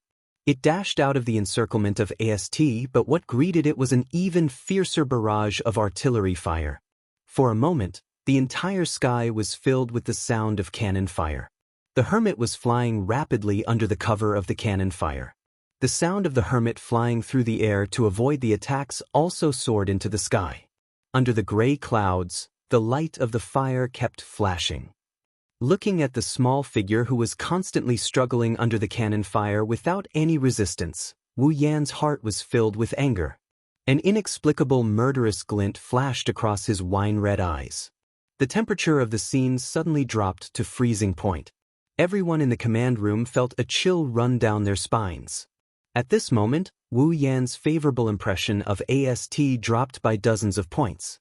Since the other party was an elf and they were only following orders, it was their duty. However, if they could indiscriminately attack a little girl like this, at least Wu Yan could not use such a rational reason to convince himself to understand AST. Sure Dao. Feeling the pressure coming from Wu Yan, Kotori hurriedly called out to him, telling him to calm down. Otherwise, the ordinary people in the command room would have to lie on the ground. Captain! Yatsuki Chinyu patted Wu Yan's shoulder. Wu Yan's aura is only a tiny bit, but Yatsuki Chinyu is just a normal person. It's no wonder Kotori assigned Yatsuki Chinyu as her assistant if he can remain calm under such a small amount of aura. He was the combat officer, and as the assistant of the combat officer, how could Yue Chinyu not have any combat ability? Wu Yan came back to his senses and noticed the heavy expressions on the faces of the people in the command room. He took a deep breath and slowly calmed down the anger in his heart. Kotori! Wu Yan turned to Kotori, and for the first time in the command room, his face was serious. Give the order for the next operation. That child, I must bring her back. Kotori smiled. Even if it was just a small smile, it was enough to let others feel how happy Kotori was at this time. As expected of my brother. Kotori suddenly stood up, and the aura of a superior spread from her petite body throughout the command room. There was no doubt that at this moment, Kotori's body was full of endless majesty. Everyone, prepare for the first level of the strategy. Everyone present was infected by the pressure and majesty displayed by this pair of siblings. Their blood was boiling, and there was a fire burning in their hearts. Everyone's face was flushed red, and they were eager to give it a try. The atmosphere in the command room was also raised to the highest point. Kotori turned to look at Yue Chinyu below the platform. Sherdao, you are in charge of full support. Yes. Commander. Yue Chenyu ran out of the command room, and before that, when Kotori gave the first order, Wu Yan already ran out of the command room. Kotori looked at the excited people in the room, and she smiled with satisfaction, looked up at the big screen, Hermit, and her eyes were burning with fire. Let's start the war between us. Heavenly Palace City, under a commercial building, two figures surfaced from a corner. They raised their heads and looked at the commercial building in front of them, after which they scanned their surroundings. Although the surroundings were very quiet and there was not even a single person in sight, the two of them knew that if they were not careful, this quiet place would be bombarded with countless cannon fire. Is that Loli in here? Without turning his head, Wu Yan rubbed his chin and asked Yatsuki Chenyu who is behind him. Ah. Yue Chenyu laughed, no longer paying attention to the word little Loli in Wu Yan's mouth. His face became serious. Fraxinus has sent word that Hermit has indeed entered the house. The AST around the house has also entered standby mode. They seem to think that it's not worth destroying the house just to deal with Hermit. After all, the reconstruction work is not only troublesome, but also expensive. Unexpected reality. Wu Yan commented, then reached out his hand. Did you bring what I asked for? Yes. Yue Chenyu said a bit unnaturally, took out a lollipop from his pocket and gently put it in Wu Yan's hand. There's a trace of helplessness on his face. Wu Yan weighed the lollipop in his hand. His wine-red eyes looked at Yue Chenyu with deep meaning. You're quite good at taking out lollipop. You must have done this a lot, right? Yue Chenyu almost hit his head on the wall. Captain, can you not make this kind of joke? Wu Yan clicked his tongue. I'm praising you as a necessary skill for the 21st century's youth. To be able to practice it to such a level, Yue, you have a bright future. Yue Chenyu could only make an ugly smile. He said helplessly, Captain, are you sure you want to use this lollipop to deal with an elf? Yue, this is where you don't get it. Wu Yan patted Yue Chenyu's shoulder and he continued in a serious tone. Any creature that is related to Loli, even if it's a fairy, Lolita's destructive power is limitless. Is that so? Yue Chenyu's face was full of doubt, but since his captain said so, Yue Chenyu had nothing to say. Then I wish you success, Captain. Well, just wait and see. Therefore, from the corner, a lightning-like figure flew out from it and streaked across the sky. With a slight whoosh sound, the figure flashed into the commercial building in front of him, leaving behind a young girl who was struggling with the lethality of the lollipop. She was hesitant there. In the commercial building, Wu Yan pressed the wireless headset in his ear. He flew upstairs. He said, Kotori, where's Hermit? Kotori's voice came in not long after. It's just one more level up. One floor up. Wu Yan looked ahead. There's a big door at the corner. Is it there? It's in there. Yue Chenyu's voice came from a small communication device in Wu Yan's pocket. Captain, AST's troops haven't shown any signs of movement, but there's no way to guarantee that they won't. Wu Yan nodded. He stood in front of the door and pushed it in without hesitation. Suddenly, a dark hall appeared in front of Wu Yan. Chapter 444. In the quiet floor, the darkness completely isolated this area. Walking here, one could clearly hear their own footsteps, and even a trace of echoes. Around them, there were some mannequins standing in different postures. In the dark environment, these mannequins seemed to be shrouded in a layer of shadow and coldness, making the atmosphere in the entire space a little strange. Even Wu Yan felt a bit nervous in this eerily silent environment. Perhaps every building has the potential to become a haunted house at night. Wu Yan looked around and tilted his head. Where is she? No, where is the elf? Wu Yan pressed the wireless earpiece and asked, Kotori, are you sure the elf will appear here? The environment here is pretty much the same as the original work. However, the original work didn't specify which building the lowly elf went into. Also, unlike the original work, Wu Yan didn't meet the elf before she descended. Thus, it wouldn't be strange if the plot changed. According to the results of the analysis, Hermit should be there. Can you be a little more patient? Don't tell me you're afraid? Wu Yen raised an eyebrow at Kotori's taunting. As expected, Commander Mode Kotori needs to be taught a lesson. Suddenly, a bunny doll fell from the sky in front of Wu Yen and hung upside down in front of Wu Yen. Are you here to bully Yoshina too? The sudden appearance of the doll in front of him and the voice gave him a fright. He almost shot out an electric shotgun. Luckily, Kotori's voice came from his wireless earpiece. Otherwise, things would have gotten out of hand. Looking at the bunny doll, Wu Yen lifted his head to look at the ceiling. He saw the sprite he once saw on the big screen, and now, it's the sprite he saw on the big screen. It was a beautiful young girl who looked like a French doll. Her long blue hair was slightly curly, casually scattered in front and behind her, looking like two blue torrents. A green cloak with rabbit ears covered her small body, all the way to her calves. She wore a pair of green boots on her feet, and behind her, there was also a tail-like accessory connected to a white fur ball. At this moment, the rabbit-eared hoodie was still on her head, covering her head under the hoodie. As long as she lowered her head slightly, she would be able to cover the area above her nose. Under the hoodie, a pair of large eyes were looking forward. They were the same sky blue pupils that looked as if they were formed by a lake. It was very captivating. She has a dreamy appearance and a petite figure. She's about the same age as Flanderchan. She's also holding a bunny doll with a black eye patch that looks like a pirate's eye patch on one of its eyes. Without a doubt, this was a very adorable little girl. In terms of appearance, even if there was an unconcealable immaturity, there was no way to hide her lovable temperament. Compared to little Flanderchan, she was only on par with her. She was simply too adorable. Yoshino, level 70, Hermit. Yoshino, the water and ice elf. Looking at this girl who looks like she just walked out of a manga, she's a manga character, even though he's been through the baptism of at least 10 girls who aren't any less beautiful than Yanban, Wu Yen couldn't help but be dazed for a moment. He has to admit, this elf girl in front of him is too cute. After all, this is the first time he met her. The scene in front of him is the same as in real life. Of course, it was only for a moment, not even 0.1 seconds. The elf girl in front of Wu Yen didn't notice it. The fairy who was hanging upside down on the ceiling stared at Wu Yen with her blue eyes. He couldn't see any emotion in her eyes. It's as if she had nothing to do with this. She lifted her leg and landed on the floor.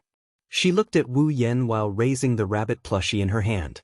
She's Yoshino, so this is Yoshino, right?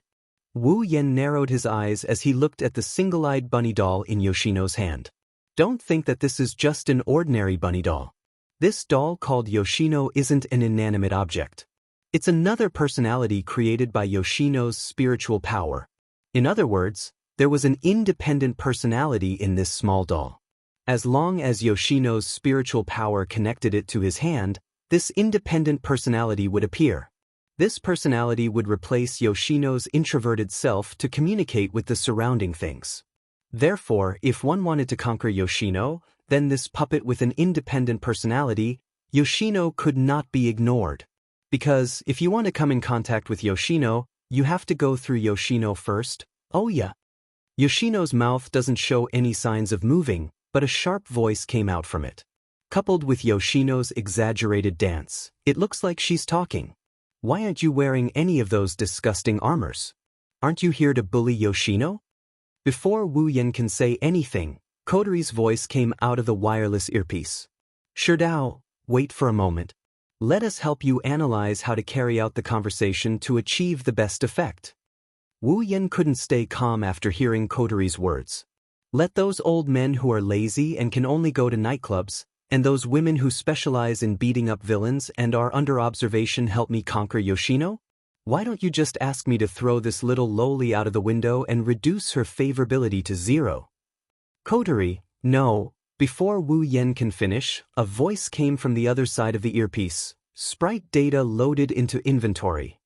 Analysis AI activated. Commander, the analysis AI is responding. Options have appeared. Okay. Kotori said, let's begin. As soon as Kotori's voice came out, Wu Yen turned off the wireless earpiece in his ear. Countless Qing characters appeared on his forehead.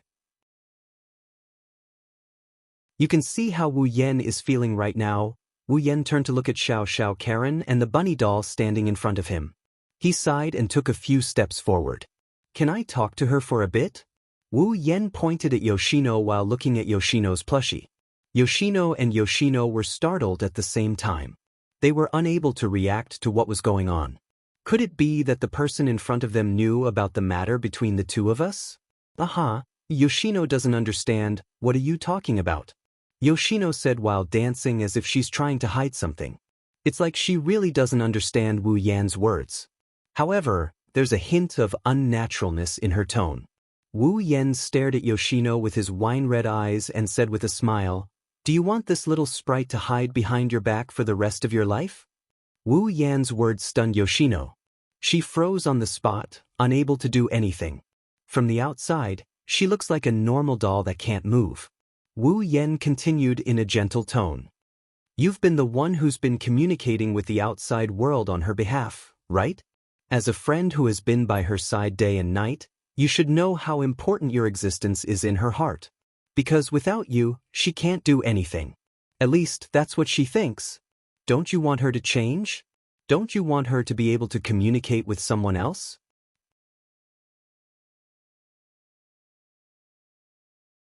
Chapter 445. Don't tell me you don't want her to change?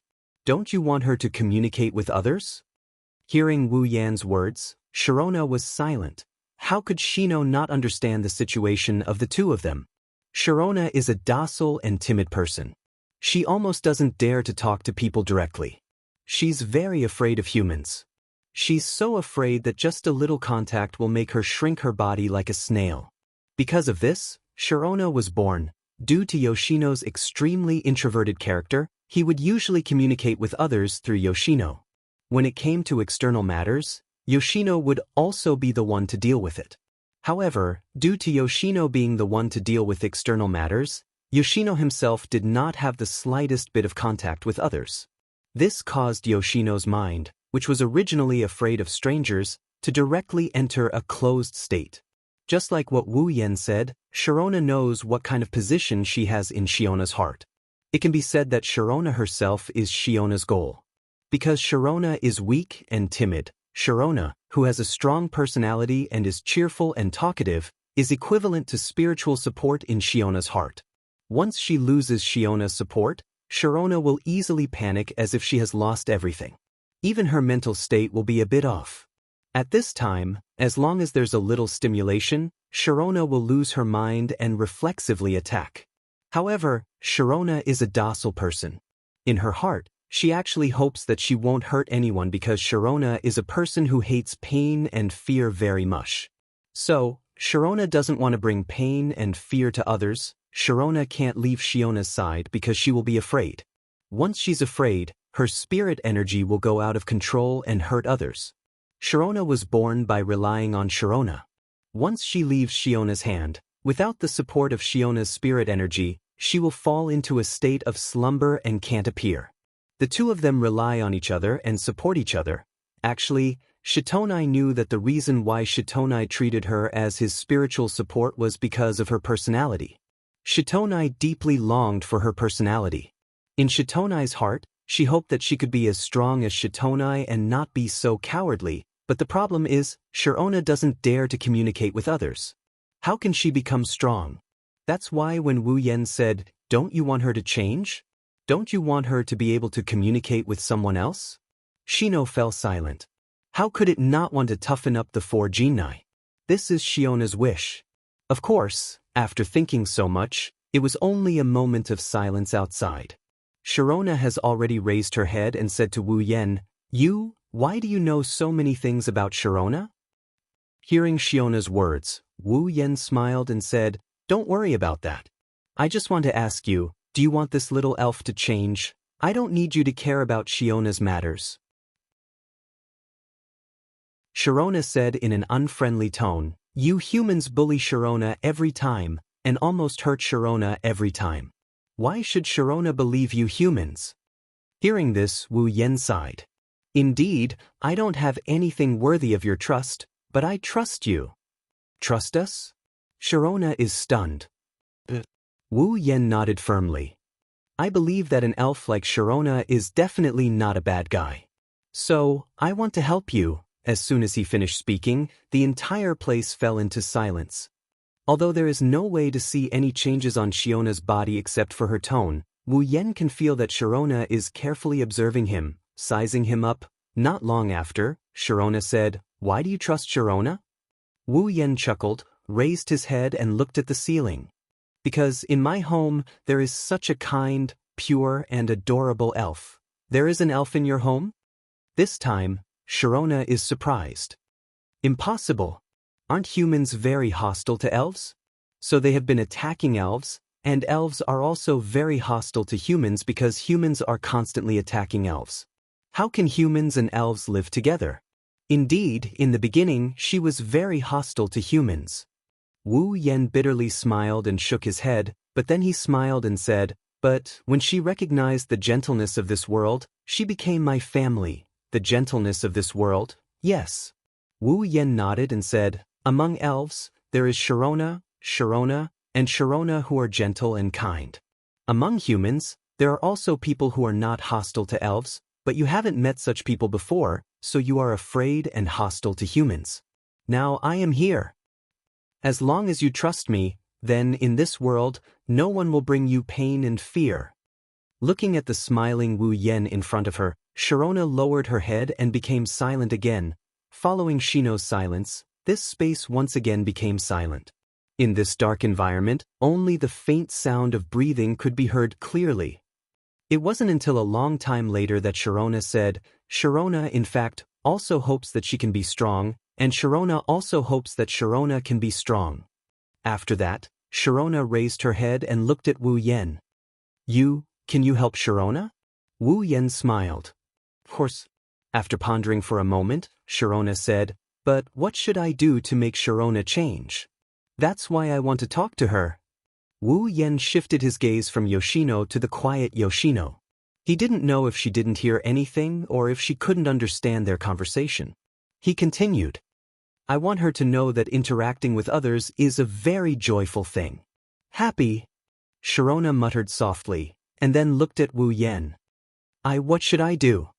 Scratching his face, Wu Yen nodded and said to Sharona, "If possible, I hope you can leave Sharona for a while." "What? Calm down, I have my reasons." Wu Yen quickly said, "Think about it, as long as you are by Shiona's side, Sharona will not take the initiative to communicate with others and entrust everything to you, right? In that case, if you are not here, Sharona will have to use her own mouth to communicate with others. This way, she can slowly change Sharona." But Sharona hesitated. She had no choice but to hesitate. She knew very well what would happen to Sharona if she left. To put it bluntly, once she left, Sharona would be afraid. If something went wrong, this place would very likely be razed to the ground by Sharona. This was not only what Sharona didn't want, but also what Sharona didn't want. How could Sharona be at ease and leave Sharona alone? As if seeing through Shiona's heart, Wu Yen said softly, "Don't worry, leave everything to me. Soon, you will be together again. Moreover, the next time you face me, you won't be alone, but together with Sharona." Staring at Wu Yen for a long time, Sharona finally nodded her head, the corner of his mouth raised into a smile, and at the same time he breathed a sigh of relief.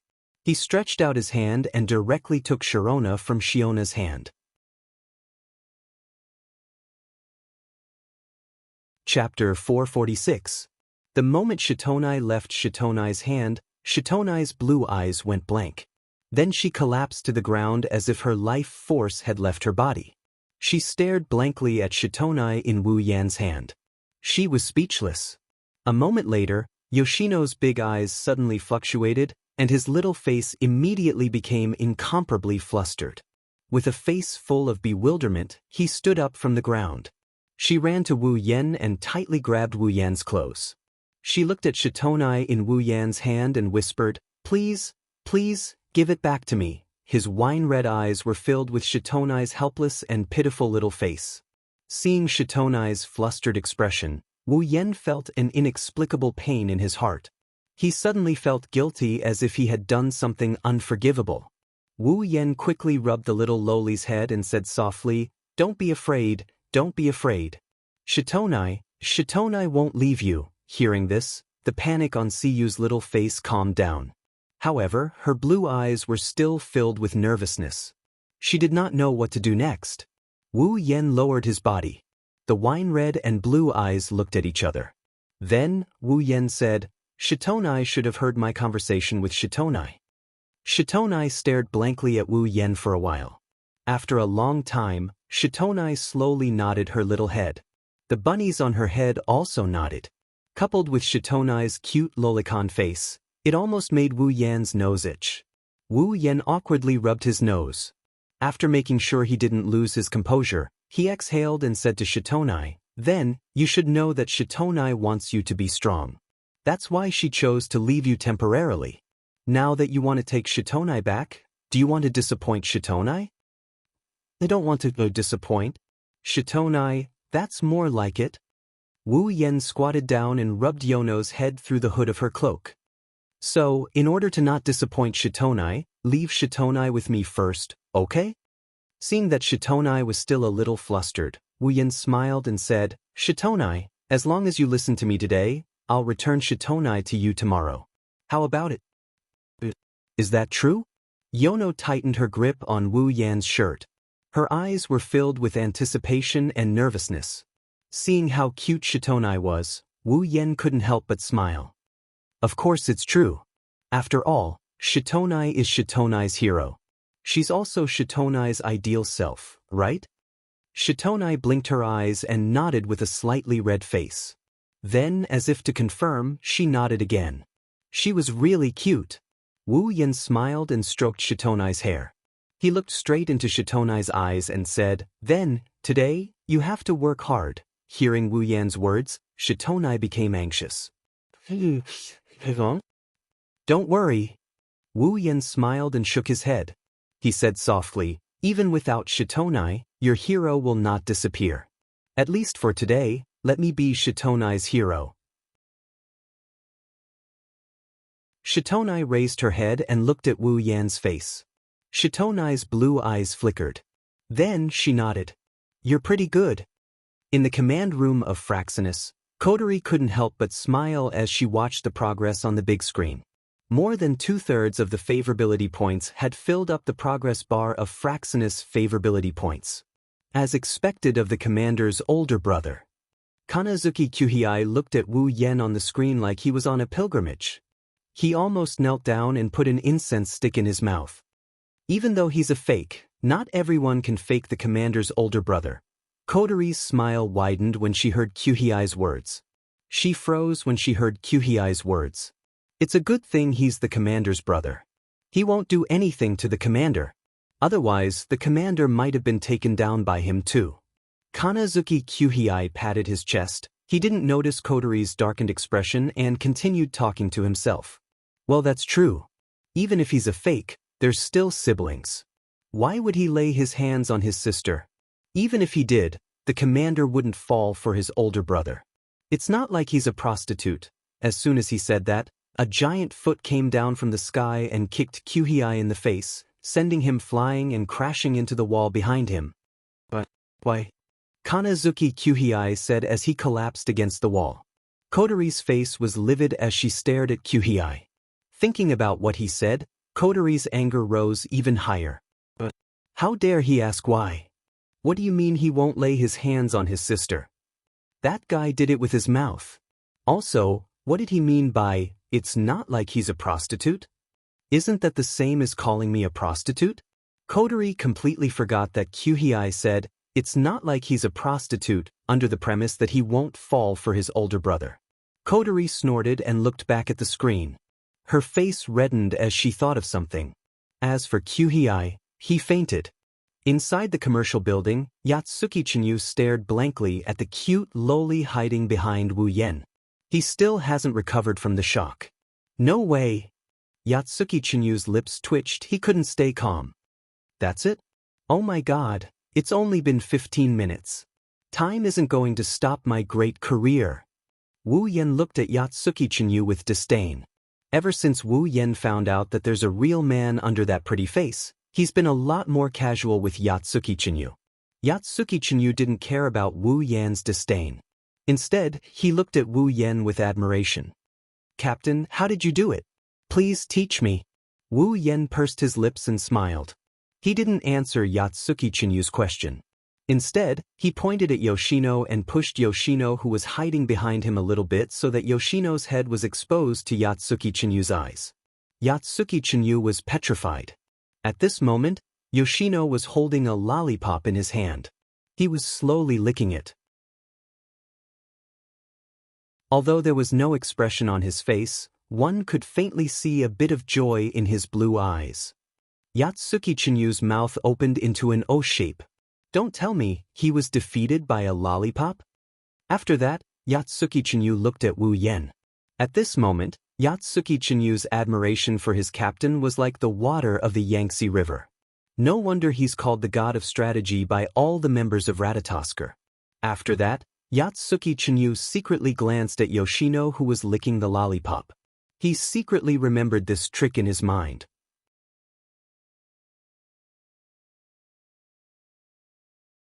Chapter 447. Opposite the commercial building, on the top floor of a building, two AST girls were standing there with weapons in their hands, glaring at the opposite side like a tiger watching its prey. One of the two AST members was Kyuchi Origami, and the other was a mature woman around 25 years old. She was the captain of the AST frontline unit. "What about the permission to attack?" Yuichi Origami said expressionlessly as usual. However, from her pair of blue eyes, one could see a trace of impatience. It was as if as long as elves existed in front of her eyes for a second, she would not be able to tolerate them. The captain of SD seemed to have gotten used to the former's way of speaking, so he replied nonchalantly, "I don't think so for the time being. After all, our opponent is that cowardly hermit. It's not worth it for us to destroy such a big building and send out a reconstruction team. It's different from that powerful Princess Pasha." After saying that, she seemed to have thought of something and turned to look at Tokichi Origami. "But it's really unbelievable. No matter how you look at it, there's a girl who looks like a princess who transferred to Duli Zen High School that you're studying in. Not only is she in the same class as you, but there's also no elfin reaction on her, and there's nothing suspicious about her household registration. What's going on?" The captain of AST didn't know that all of this was Ratatosker's handiwork. Ratatosker had activated the political protection plan against the elves, completely concealing her identity and hiding among the masses. As long as Toka didn't show any psychic waves, AST would at most treat her as a girl who looked like a princess.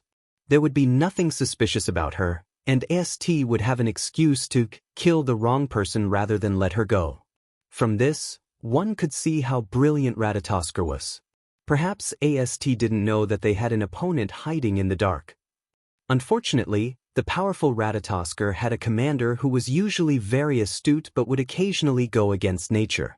As a result, a certain true ancestor would be shot when he was walking. Tabichi Origami opened her mouth slightly when she heard her captain. After a while, she regained her expressionless face and looked at the building in front of her. No one knows what she's thinking. It was not until a certain moment that a voice came from their radio that the two of them turned their attention back to the conversation. "Captain, hermit spotted." The two of them froze at the same time and turned their heads to look in the direction of the commercial building. Then, the two of them quickly discovered a green figure running out of the commercial building and running towards the other side of the street. The captain of AST could not help but frown. "Hermit has come out of hiding? Why isn't there any psychic wave? Moreover, why didn't they fly but run instead?" While the captain of AST was muttering, Toichi Origami stomped on the ground and fired the propellers on her back at full power. She flew towards the green silhouette on the ground at full speed. Wait. The captain of AST was shocked. He gritted his teeth and shouted, "This origami kite always acts without permission." Seeing that Koichi Origami was already on the move, the captain of AST could not let him deal with the elves alone, so he could only follow. Everyone. Suddenly, the sound of ejectors firing continuously rang out from the top of the buildings surrounding the commercial building. They rushed towards the green figure running on the ground. At the same time, continuous artillery fire also rang out. The originally undamaged street was mercilessly attacked by the cannons. The sound of explosions echoed through the sky and smoke covered the entire street. After the cannon fire subsided, the previously undamaged street became riddled with holes. Amidst the smoke, the green figure rushed out. Other than some dust on her body, nothing else happened to her. Seeing this, no longer hesitated and continued to fire at the figure on the ground.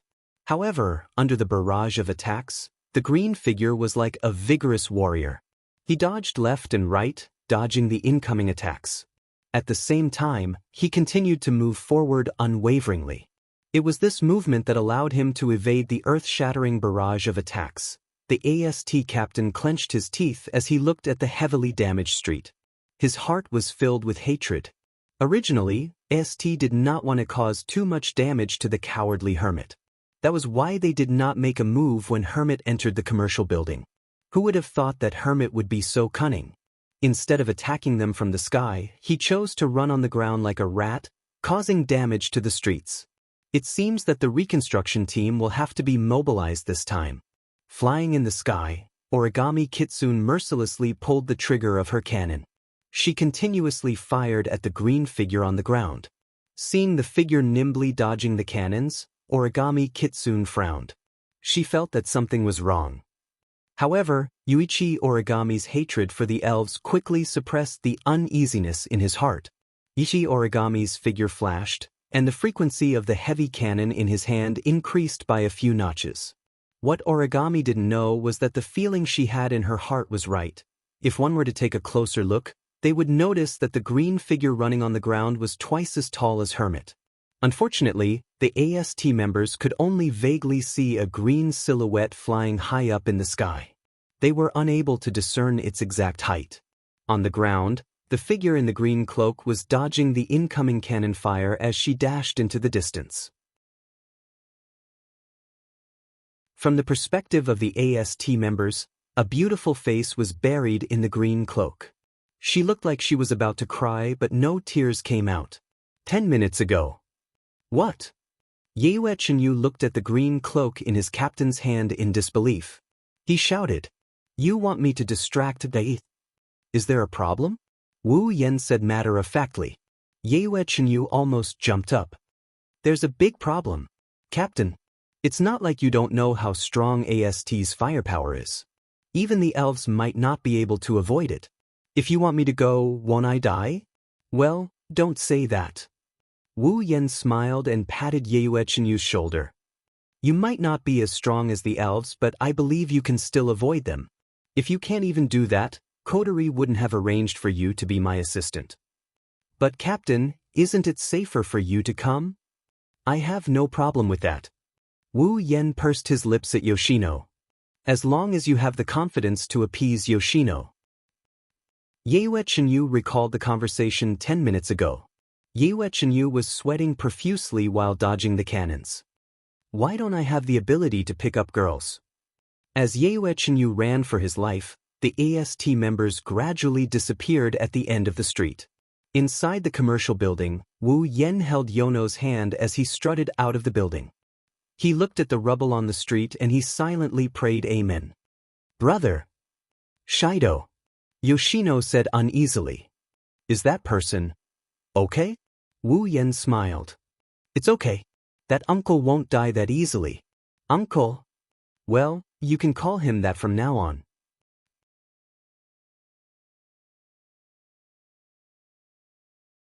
Chapter 448.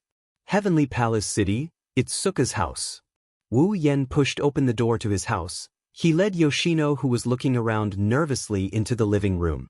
At this time, Wu He's house was very quiet. There was not a single person in the hall. This was to be expected.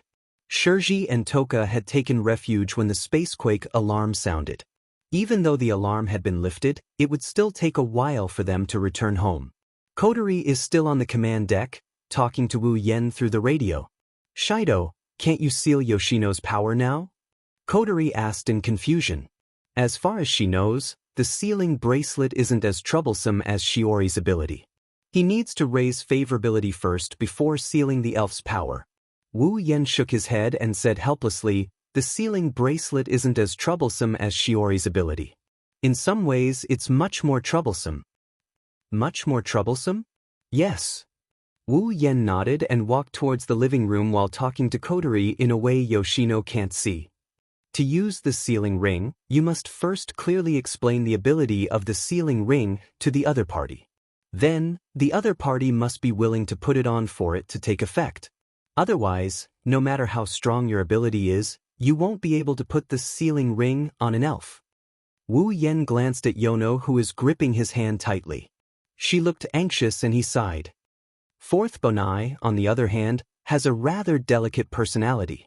If we rashly tell her the ability of the sealing bracelet without a certain foundation of feelings and explain our purpose, it might cause her to subconsciously panic, and then her spiritual energy might completely go berserk. This is going to be troublesome. Kotori felt a headache coming on. Wu Yen and Yoshino's conversation was captured on the big screen in the command room.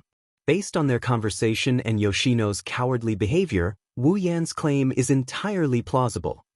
Then what should we do? Kotori asked. Maybe Kotori didn't notice that her independent and shrewd self is starting to rely more and more on Wu Yen when it comes to making decisions. Wu Yen chuckled and he consoled her. Ma, don't worry about it too much. Yoshino is an easy person to get along with. Think about Shikisaki Kurumi. Yoshino isn't that hard to deal with. Hearing this, Kotori couldn't help but think of that arrogant time elf.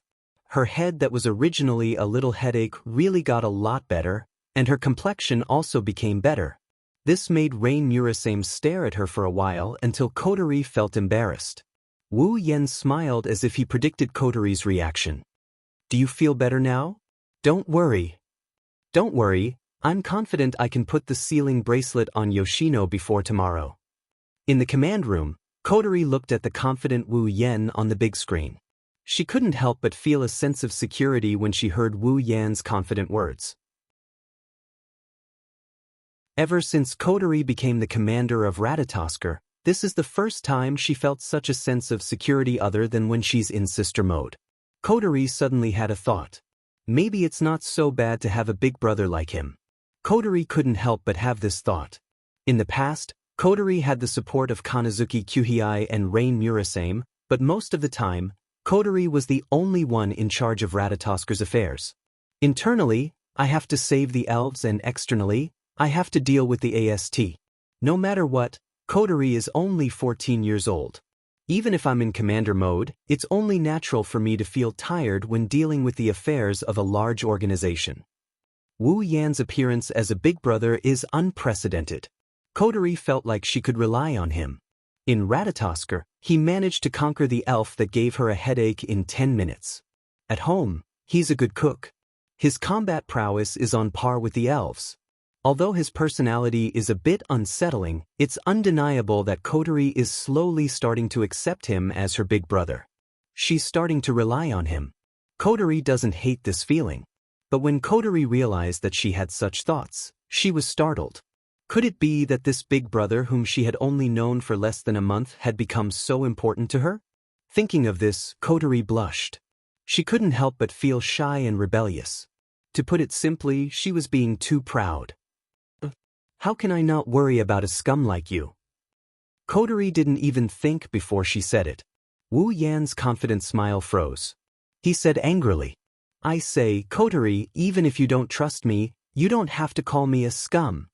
Kotori's mood improved a lot when she saw Wu Yan's angry face. She continued to mock him. Ah, aren't you a scum? Then who was the one who did that thing last night? Kotori started blushing when she recalled Ripple from last night.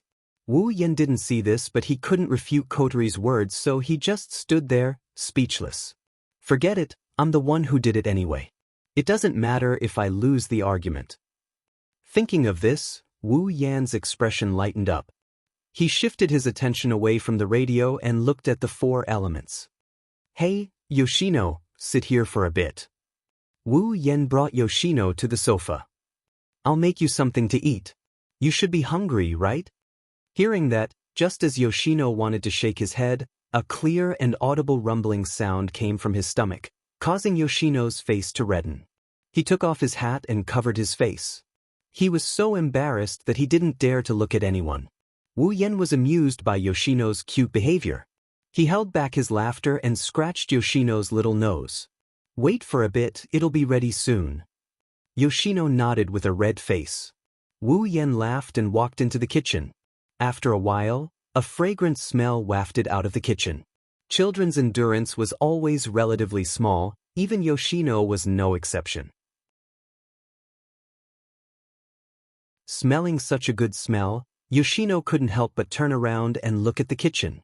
Wu Yen shook his head with a smile when he saw Yoshino's covetous expression. As expected, she's just a child. Wu Yen didn't know how much of a charm his cooking has on other people. Whether it's Hinnajiku, Mikoto, or Toka, they couldn't help but crave his cooking because it's just too delicious. In a way, Cooking Master might be the strongest ability among all the abilities that Wu Yen exchanged for.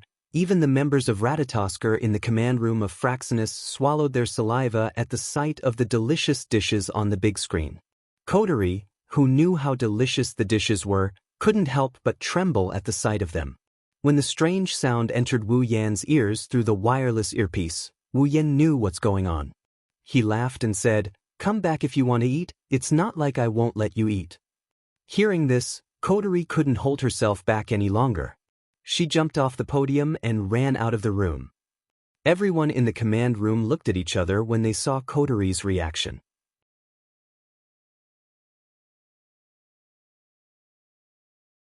Chapter 449. At this moment, two delicate voices suddenly rang out from the main entrance. "I'm back." The moment the voice rang out, Siyu, who was sitting on the sofa, jumped in fright. Her small face immediately became incomparably flustered. Her head looked left and right, as if she was looking for a place to hide. For a moment, she was actually at a loss of what to do.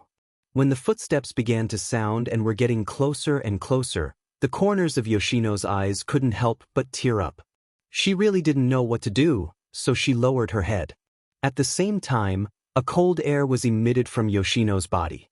In the space around Yoshino, the cold air was like steam, slowly rising, causing the temperature of the entire hall to drop a lot. On the sofa where Yoshino was sitting, thin sheets of ice directly formed. In the kitchen, as soon as he heard the sound outside the door, Wu Yen secretly knew that it was not good because he knew that with Yoshino's personality, it was already very difficult for her to face him. If it wasn't for Yoshino's words, Yoshino would have already gone berserk like the original. At this time, Yoshino's mood, who had lost Yoshino, was undoubtedly very unstable. And in such an unstable mood, if a stranger appeared, then with Yoshino's timid personality, there was a 90% chance that her spiritual power would directly go out of control. As expected, hearing the approach of a stranger, Yoshino's heart began to fear, and with this fear, her spiritual power really went out of control. Looking at the cold air that began to spread to the surroundings, Wu Yen quickly flashed. In the blink of an eye, he appeared beside Yoshino and hugged Yoshino. Almost as soon as this small body entered his hands, an extremely cold air was transmitted from the small body in his arms into Wu Yan's body, causing Wu Yen to groan, and his whole body couldn't help but tremble. Yoshino was also greatly frightened. In the midst of panic, she was hugged by someone. Anyone would be more afraid, and Yoshino was the same.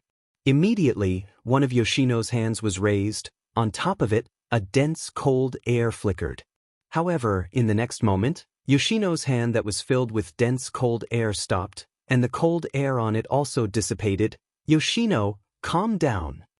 Resisting the corrosion of the cold air that entered her body, and allowing it to be like an electric current that destroyed her body everywhere, Wu Yen fiercely clenched her teeth, and with a trembling voice, she tightened her body, trying to use her body temperature to make Yoshino feel a little safer.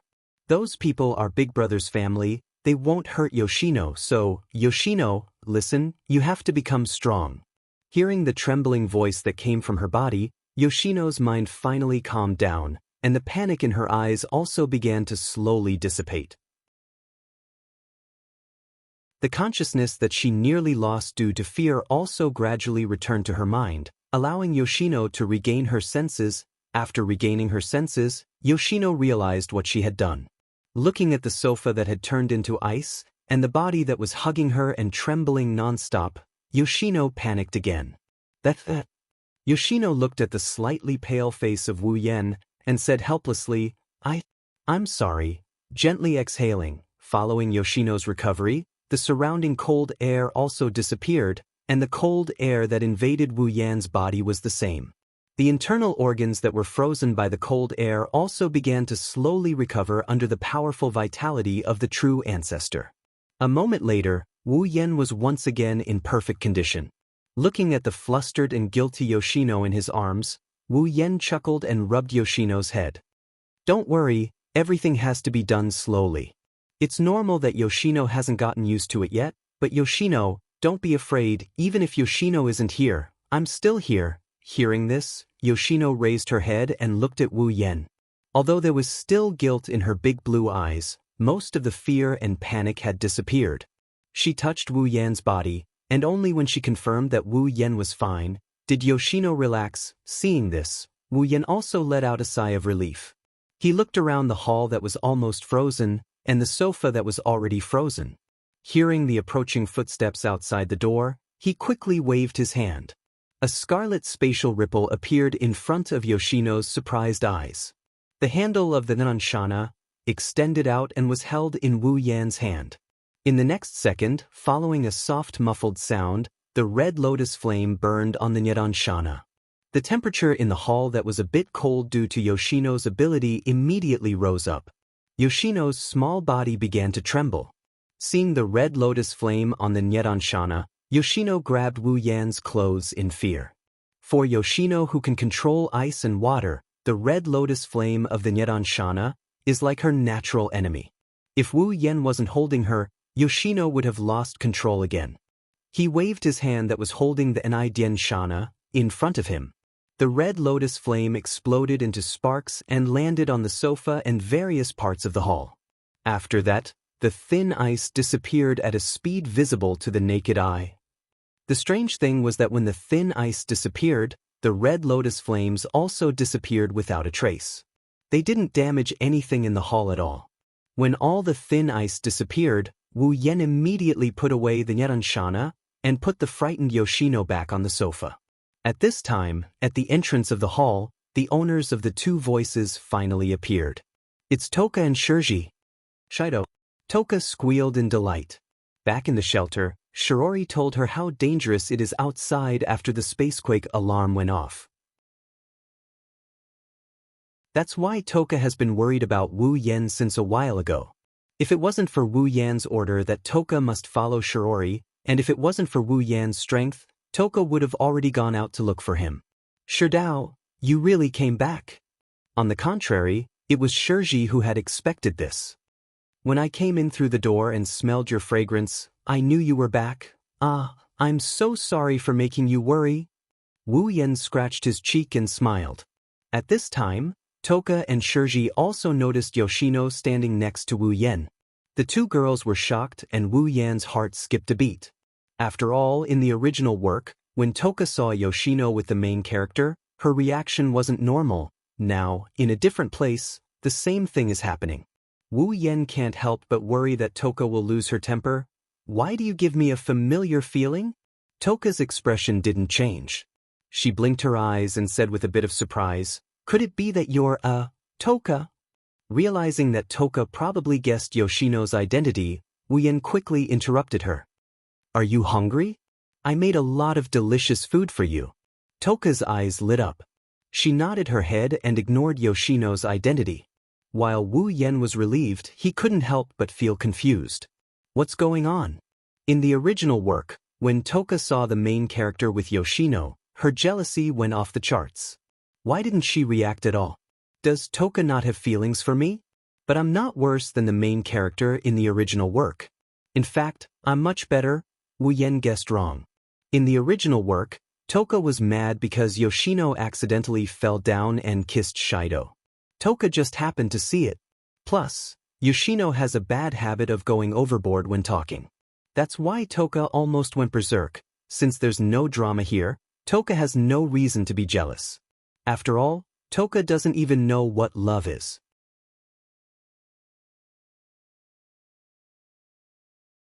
Chapter 450. What's your name? Shiori's blue pupils secretly glanced at Shiori, then immediately lowered her head and said in a small voice, Shiori, Yono? What a cute name. Shiori smiled and moved closer. Hey, Yono-chan, where's your family? Mom and dad? Family? Shiori couldn't help but raise her head and blinked her big eyes. She looked so cute that it almost made Shiori's eyes twinkle with stars. I have no family. Shiori flinched and the smile on her face slowly faded away. What replaced it was a look of pity. She turned around and looked at Wu Yen. Shido, is Yono an orphan? Wu Yen bitterly smiled at Shiori's words. She's right, at least Wu Yen never heard of elves having parents. You can say that. Shirji's face was suddenly filled with love. She looked at the four nuns with a strange look in her eyes. It was obvious that her motherly nature had been triggered. Then this child. Shirji hesitantly glanced at Sifu and frowned. Since Sifu was an orphan, didn't that mean that this child might not have anywhere to go? It's no wonder Wu Yen brought Yono back. If she was in his shoes and met such a cute and lonely child, she wouldn't be able to resist the urge to bring her back. It's not just out of sympathy, it's also because a child with such good looks who has nowhere else to go would have a high chance of being targeted by human traffickers. Shiori didn't know that if Yono did encounter a human trafficker, unless Yono ran away as usual, the human trafficker would be turned into a popsicle. Kotori pitifully cried when she saw Shiori's intention to take Yono in. Sister, she's so pitiful, can we let her stay at home? In theory, Wu Yen is the one who can make the decisions in this house. However, this isn't Wu Yan's house, it's Shiori and Kotori's. So, it's better to let the head of the house make the decision.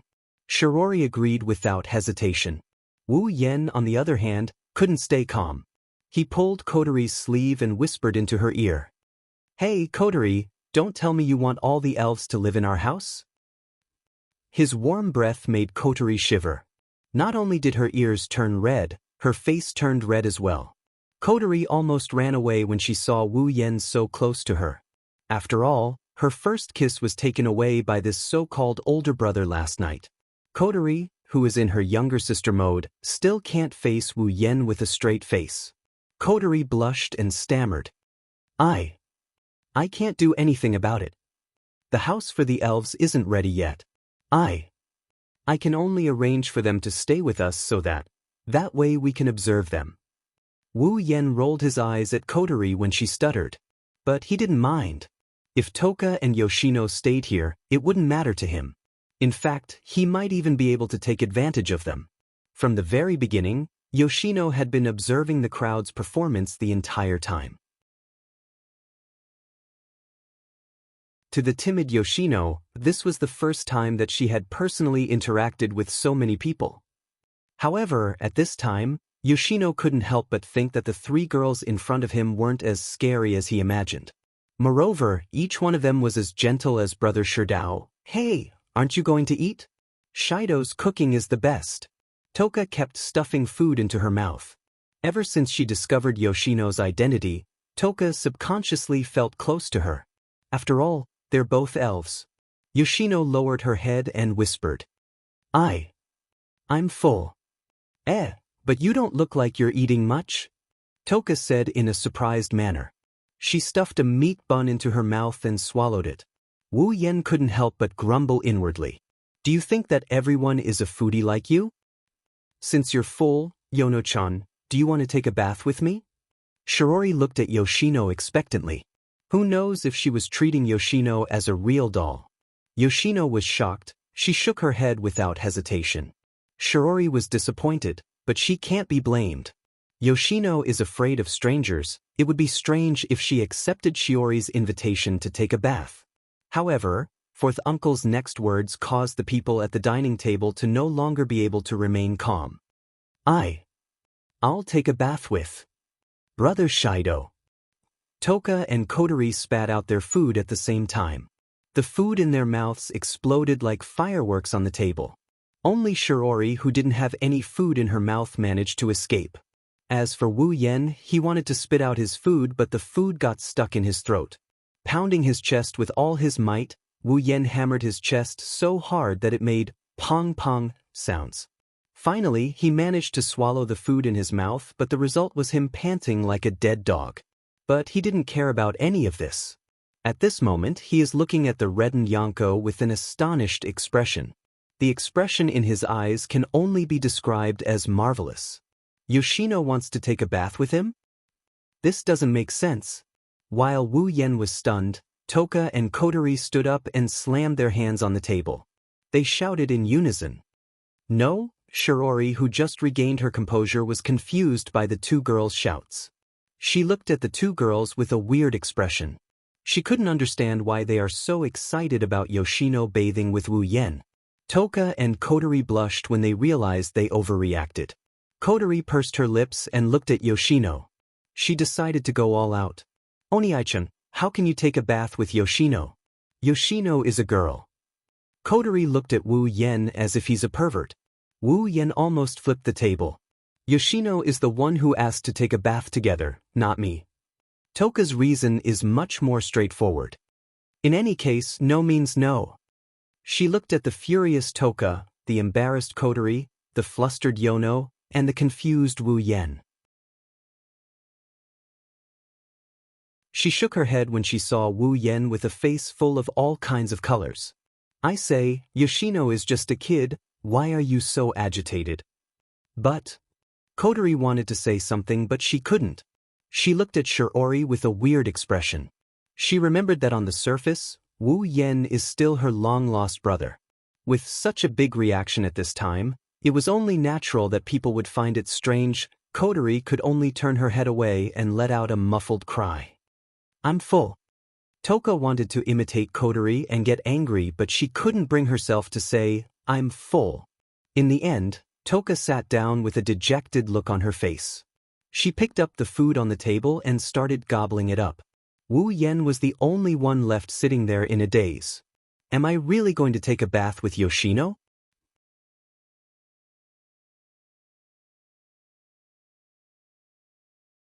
Chapter 451.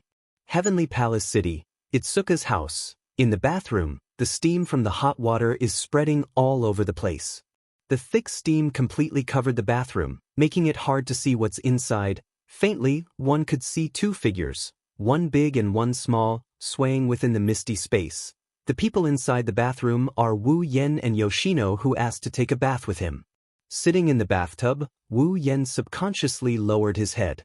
Yoshino is sitting in front of him with her back facing him. The place is shrouded in mist, but that didn't affect Wu Yan's appreciation of her beauty. In fact, due to the obscurity of the surroundings, Yoshino's petite figure is filled with a different kind of allure. At this time, Yoshino's long blue curly hair is tied into a ponytail, exposing her smooth white neck to the air. The water in the bathroom can't completely cover her smooth body, causing a certain wolf to almost lose control. Wu Yan's face is full of tears. Thinking back, in the movie, Wu Yen was quite envious of the original protagonist Itsuka Shirdao, who can take a bath with several elf girls. He didn't expect Yoshino to give him such a big benefit as soon as she came. It made him realize that he will have such a day. Compared to the other elven girls, Wu Yen is the only one here. But it's better than nothing. Even if the one giving out the benefits is just a lowly, rubbing his itchy nose, Wu Yen can't help but look forward to it. Will this be the same as the original plot? After conquering Yoshino, will they go to the hot spring? If it's possible, just thinking about it, Wu Yen can't help but laugh. Brother Shirdao. Yoshino couldn't help but speak, scaring a certain guy who was thinking about something improper. For a moment, Wu Yen thought his wishful thinking was seen through. Well, what's wrong? Wu Yan's nervous voice came out of his mouth. Realizing his voice is trembling, Wu Yen can't help but scold himself for being useless. It's not like he hasn't taken a bath with his wife before. Takaros was asked to take a bath with him almost every night. Why am I so nervous? Yoshino shyly said. Just now. I'm really sorry. Hearing that, Wu Yen froze, the nervous feeling in his heart also eased. He put his hands on Yoshino's head and helped her wash her hair. Wu Yen asked softly, "Why are you apologizing?" "Because." Yoshino lowered her head. Brother Sherdao, Wu Yen finally understood what's going on.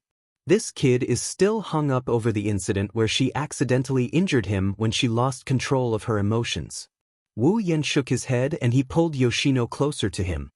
He asked her in a gentle voice, "Didn't Yoshino already apologize to me?" But, seeing Yoshino's expression, Wu Yen knew it's because Yoshino is someone who hates pain and fear. She doesn't want to bring pain and fear to others. She almost lost control in the hall and hurt herself. Maybe she's blaming herself, Wu Yen sighed. Yoshino, if it's Yoshino, would you apologize to her? Yoshino froze. She didn't expect Wu Yen to suddenly ask such a question. She blinked and pondered for a moment before shaking her head. Wu Yen shook his head as well when he saw the four nuns shaking their heads. He chuckled. Because Yoshino is Yoshino's hero, Yoshino has never said sorry to Yoshino, is that right? So, you don't have to say sorry to me. Because when Yoshino isn't by Yoshino's side, your older brother is Yoshino's hero. Yoshino raised her head and looked at Wu Yan's wine-red eyes. She felt it was the most beautiful eyes in the world. Because Yoshino could see the love and tenderness in his eyes, Yoshino immediately lowered her head shyly. Yes, yes. Seeing Yoshino lowering her head shyly, Wu Yen couldn't help but laugh. This girl is really cute. She's the same as Xiaofu. She's the type that people can't be cruel to and don't treat well. Hey, Yoshino. After thinking for a moment, Wu Yen said to Yoshino, "Do you really not want to bring pain and fear to others?" Yes, Yoshino was silent. Then, without the slightest hesitation, he nodded his head. It could be seen that Yoshino truly hoped from the bottom of his heart that he wouldn't harm others. He also hoped that he wouldn't bring the emotions that he hated to others. Seeing Yoshino nod her head, Wu Yen closed his eyes. Soon after, as if he had made a decision, he suddenly opened his eyes. Yoshino, if your older brother has a way to make you not harm others, but the price is that you will lose all of your fairy powers, are you willing to do that? Yoshino's body trembled. She quickly turned around. Her large blue eyes were staring straight at Wu Yan's face.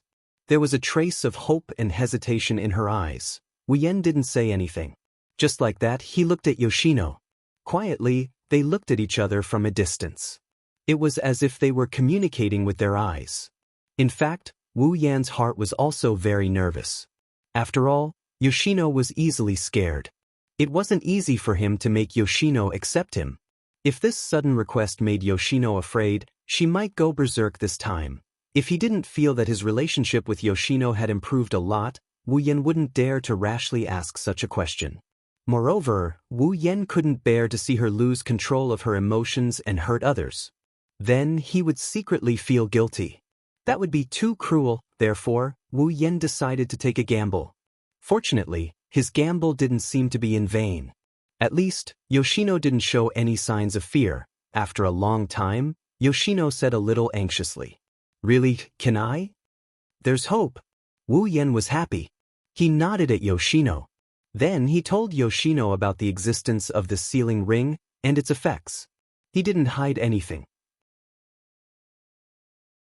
After all, this is the condition for the sealing ring to take effect. After Wu Yen finished explaining, Yoshino raised her little nose and said with melancholy, "But my power is sealed." Yoshino, Shitona was an independent personality born from the spiritual energy of the four kinai. Only with the support of the spiritual energy of the four kinai could Shitona appear. If the power of the four kinai was lost, then Shitona was no different from being dead.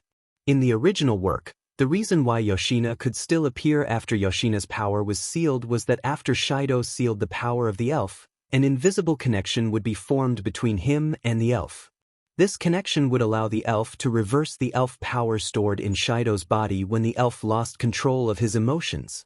Because of this, Kodori was always worried that the elves would be in a bad mood and retrieve their elven power. At the same time, it's also because of this connection that Yoshino can extract a little bit of spiritual energy to maintain Yoshino's appearance. However, the sealing ring has no connection at all. But there's no problem with that. Don't worry, Wu Yan said with a smile. When you seal your power is sealed in your own body. Although you can't use it, it can be used to maintain Yoshino's appearance. If Yoshino can maintain Yoshino and prevent herself from hurting others, Yoshino no longer hesitated and nodded firmly. Wu Yan chuckled at this.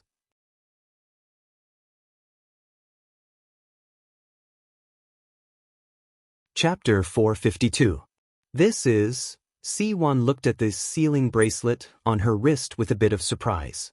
Her big blue eyes were filled with curiosity and surprise. She could feel that when the red bracelet was put on her wrist, the spiritual force in her body had completely sunk into her body. In the past, he could sense the water vapor and cold air all the time. At this moment, he could no longer sense them, let alone use them.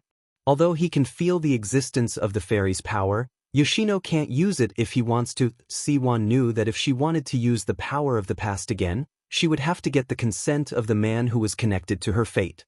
There was no other way. Towards such a situation, Shino did not have any thoughts of resisting. Instead, he was faintly happy. In this way, he would no longer do excessive things to everyone when his mind was in a mess. After sealing Yoshino's energy, Wu Yan let out a sigh of relief and smiled.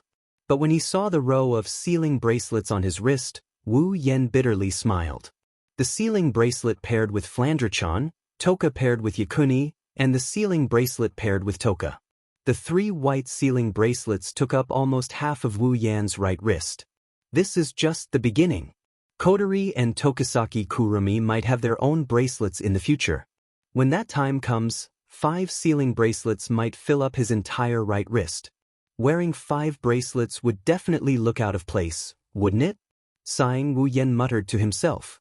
Forget it, I'll just wear it as a wrist guard. Speaking of which, when the sealing bracelets are linked together, it does look a bit like a wrist guard. How do you feel? You should be able to get used to it, right? Wu Yan grinned at Yoshino. He no longer has to worry about her losing control like before. Yoshino slowly nodded, but then she shook her head. She opened her mouth, but she didn't know how to describe her feelings. For a moment, she revealed a conflicted expression. Wu Yan laughed when he saw this. Wu Yan pulled Yoshino in front of him and said with a smile, "Well, you can slowly experience it in the future. After all, no one will attack you anymore. Come on, Big Brother will help you wash your hair." For some reason, Wu Yan's tone is a little perverted when he said this. Yoshino blushed and lowered her head to let Wu Yan wash her hair. The 2 people who were immersed in their own world did not notice that at some point, outside the bathroom, the door leading to the changing room behind the glass door was quietly opened at this moment. Outside the door, a young girl with dark purple hair and a bow-tied hairband sneakily stuck her head in. Her amethyst-like eyes scanned the entire space before she tiptoed into the room and closed the door. The person who came in was none other than Toka. She glanced at the glass door of the bathroom not far away and then scanned the changing room. When she saw Wu Yan's clothes in a basket, she couldn't help but feel angry. What is Shido doing? Is he really taking a bath with Yoshino? Shi Xiang couldn't help but clench her fists tightly. Her little feet were also constantly stomping on the ground. It was obvious that Shi Xiang was in a terrible mood right now. Fortunately, Toka's power is sealed in the sealing ring. If it's the same as the original, Toka's power would have flowed back due to her bad mood. The result would be that the entire bathroom would be turned into a pile of rubble. However, when 10 Incense raised her head and was about to go to the glass door to check out the situation, she inadvertently glanced at a corner.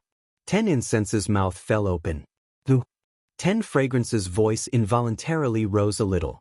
Just as she was about to scream, a hand suddenly covered her mouth, blocking the rest of her voice. Shoo! Kotori made a serious gesture and pointed at the glass door. It was clear what she meant. Toka blinked and nodded. Kotori sighed in relief and let go of Toka's mouth. The 2 looked at each other. 1 red and 1 purple eyes had a strange expression.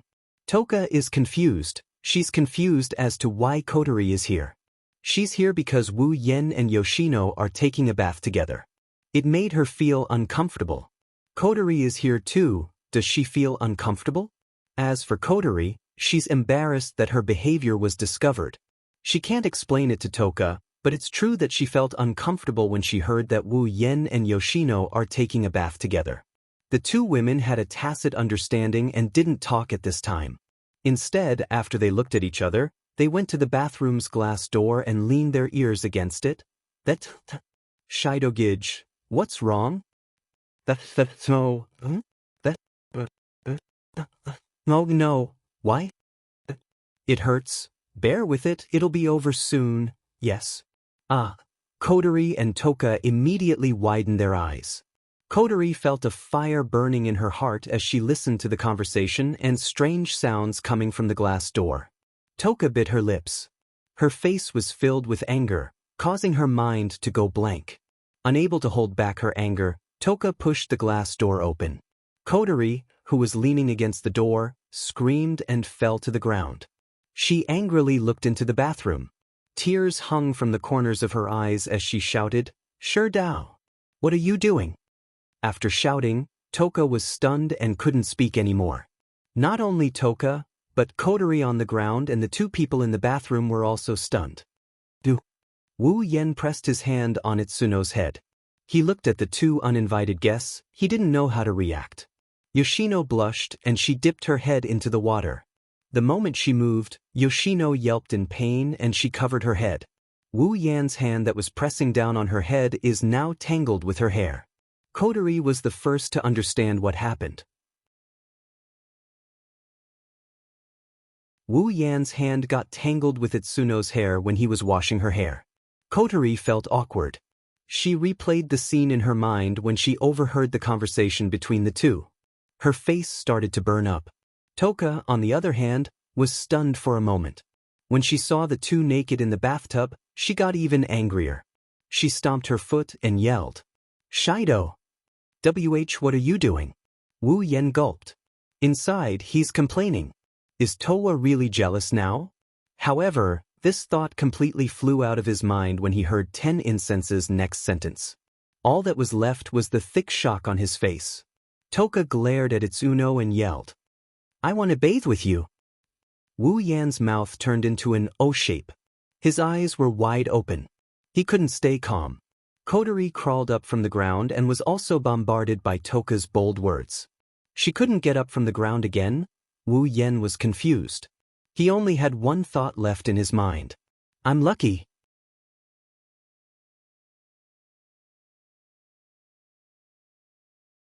Chapter 453.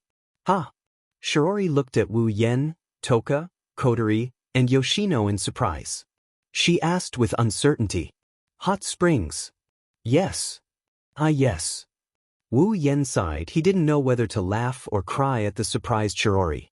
When he was bathing with Yoshino last night, Wu Yen was thinking about how the protagonist went to a hot spring with a few elf girls in the original work. He wondered if he would have the chance to enjoy the same benefits.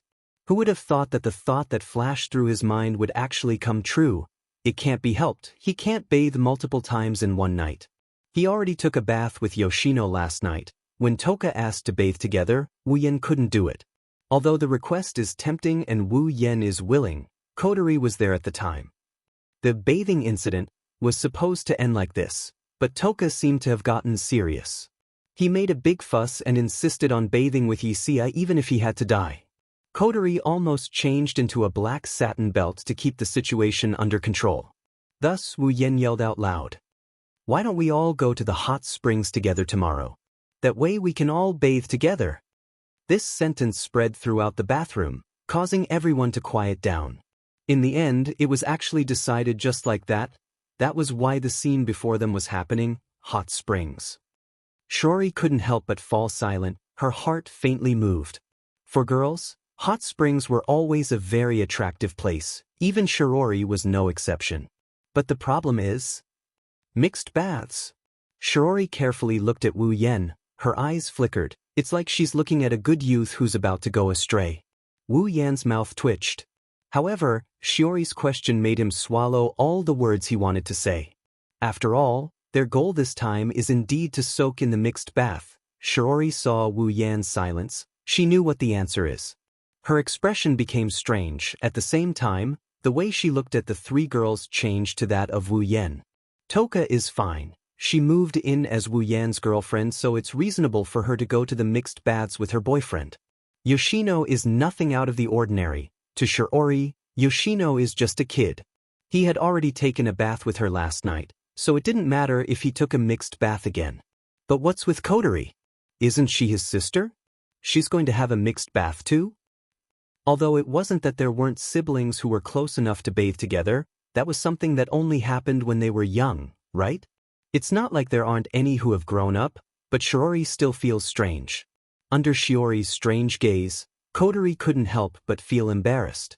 She buried her head and couldn't say anything. She began to hate herself. What was wrong with her that she agreed to go with them? Wu Yan's gaze is also a bit evasive. After all, this is like a scumbag trying to capture a girl. It's really embarrassing, especially under the gaze of the other girl. In this silent atmosphere, after a long time, Shiori scratched her little face and sighed. Then you guys go, I'll wait at home for you guys to come back. Shiori didn't know if it was just her imagination, but she felt like the four people in front of her seemed to be relieved after she said those words. Of course, if Shiori goes with them, then they will be under a lot of pressure. On the way to the hot spring hotel, Toka and Yoshino are like two curious babies who have never seen anything before. They're curious about everything. They kept pointing here and there. They're very energetic. Fortunately, they're not asking Wu Yan. Otherwise, Wu Yan would be mentally and physically exhausted even if he's about to take a mixed bath. Wu Yan didn't know what Kotori told Ratatosker about this hot spring trip. Ratatosker is paying for all the expenses. Even Murasame Rain was hired as a driver. Wu Yan didn't know what to think about this.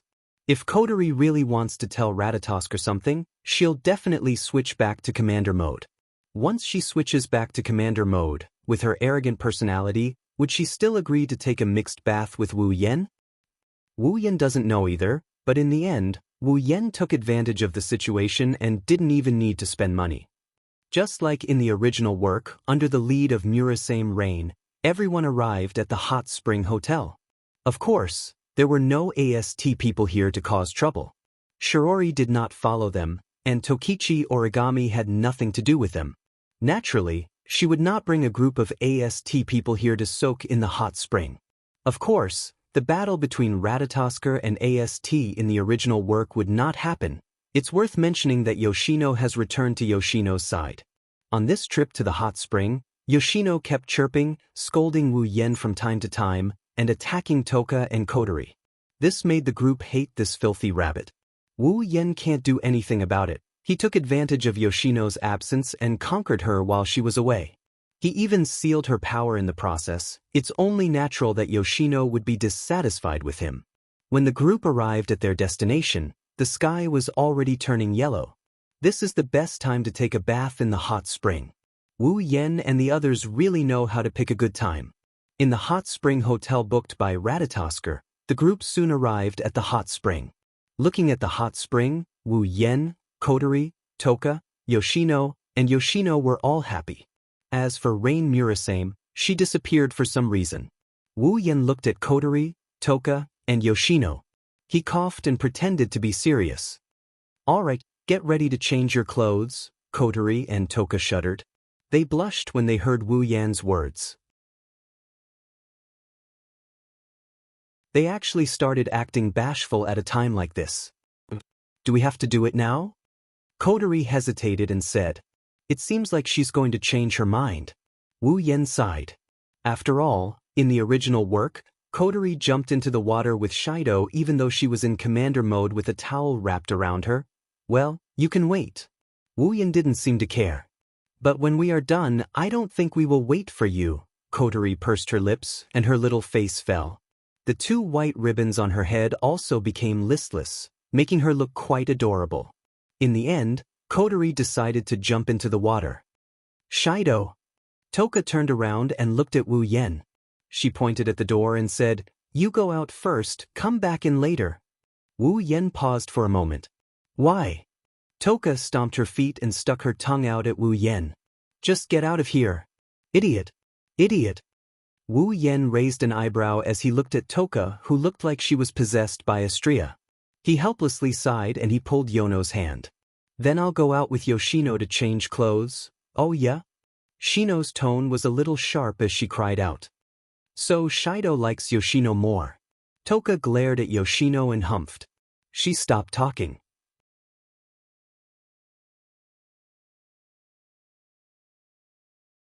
Chapter 454.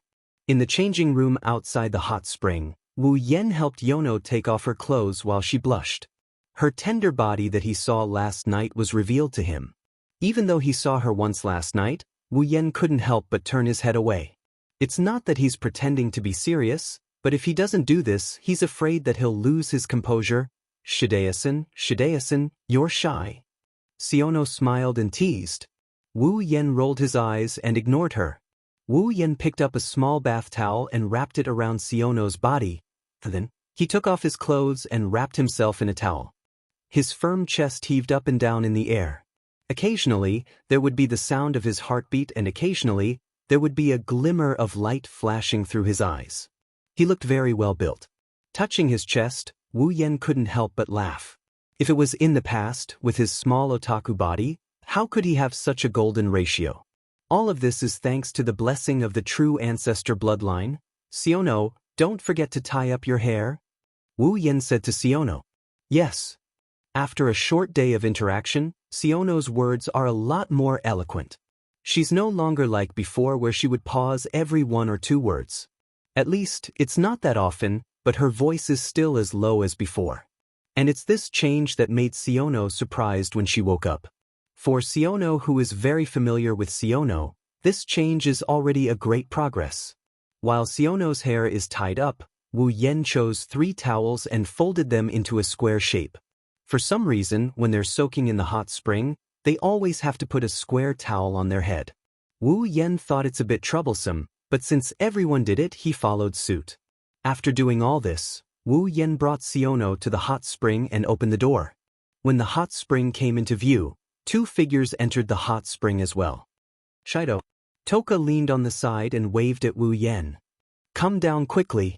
This is amazing. It's much more comfortable than bathing at home." Wu Yen didn't answer Toka because he's completely focused on the scene in front of him. In the hot spring, Kotori grabbed her towel and sat opposite Toka. Her delicate body was deeply hidden under the hot spring, making it impossible to see what's going on inside. But her face, which is red from embarrassment or from the heat, is exceptionally charming. Toka sat opposite Kotori, but compared to Kotori, Toka didn't wear a towel. She leaned on the edge of the hot spring and closed her eyes comfortably.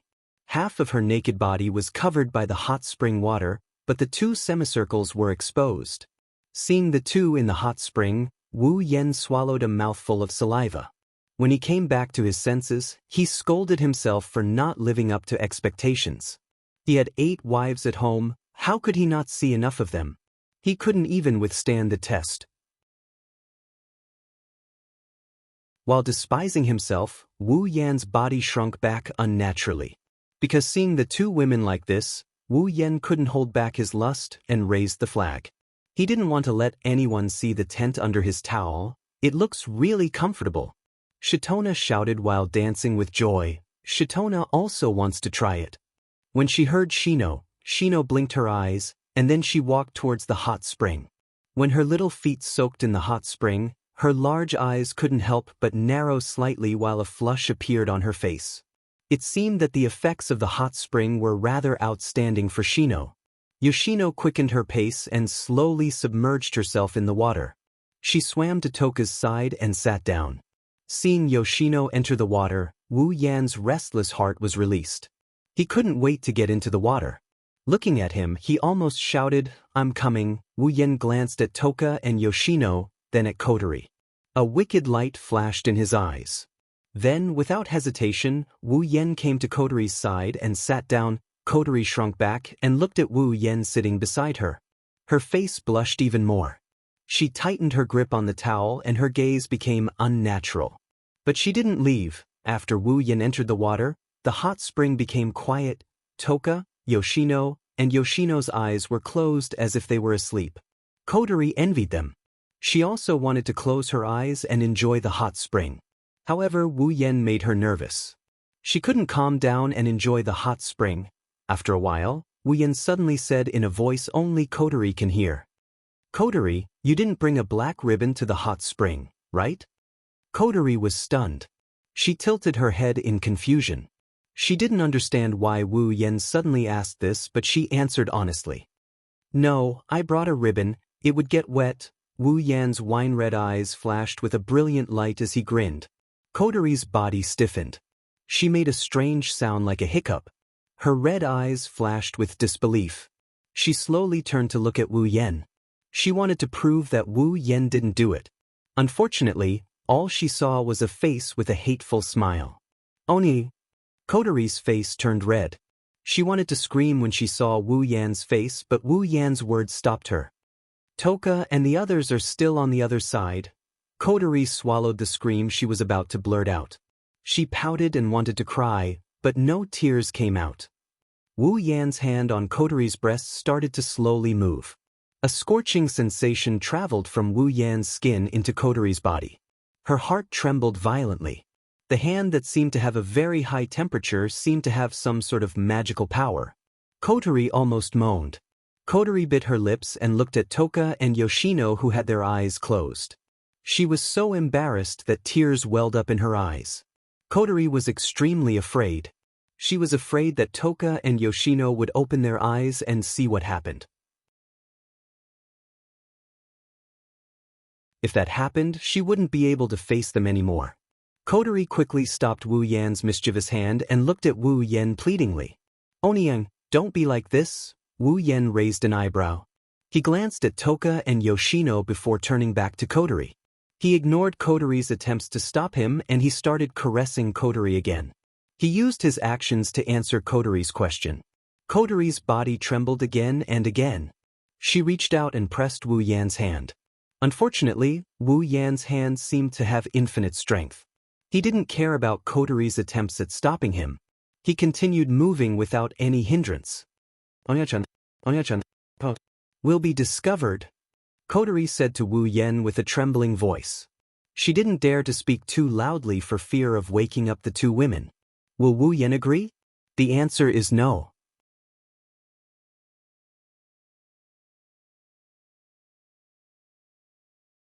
Chapter 455. Kotori is filled with regret. Why did she agree to come to the hot spring last night? If she didn't agree, she wouldn't be treated like this. Kotori is using all her strength to press down on the hand under the hot spring. She's trying to stop the hand from invading her body. However, it was as if all her strength was non-existent. She was completely ignored by the other party. Under the suppression of all her strength, the big hand was not affected at all. It moved freely as if it was nothing. It touched Kotori's body from front to back, from top to bottom. Kotori's heart seems to stop for a moment every second. She's gasping for air as if she can't breathe in fresh air.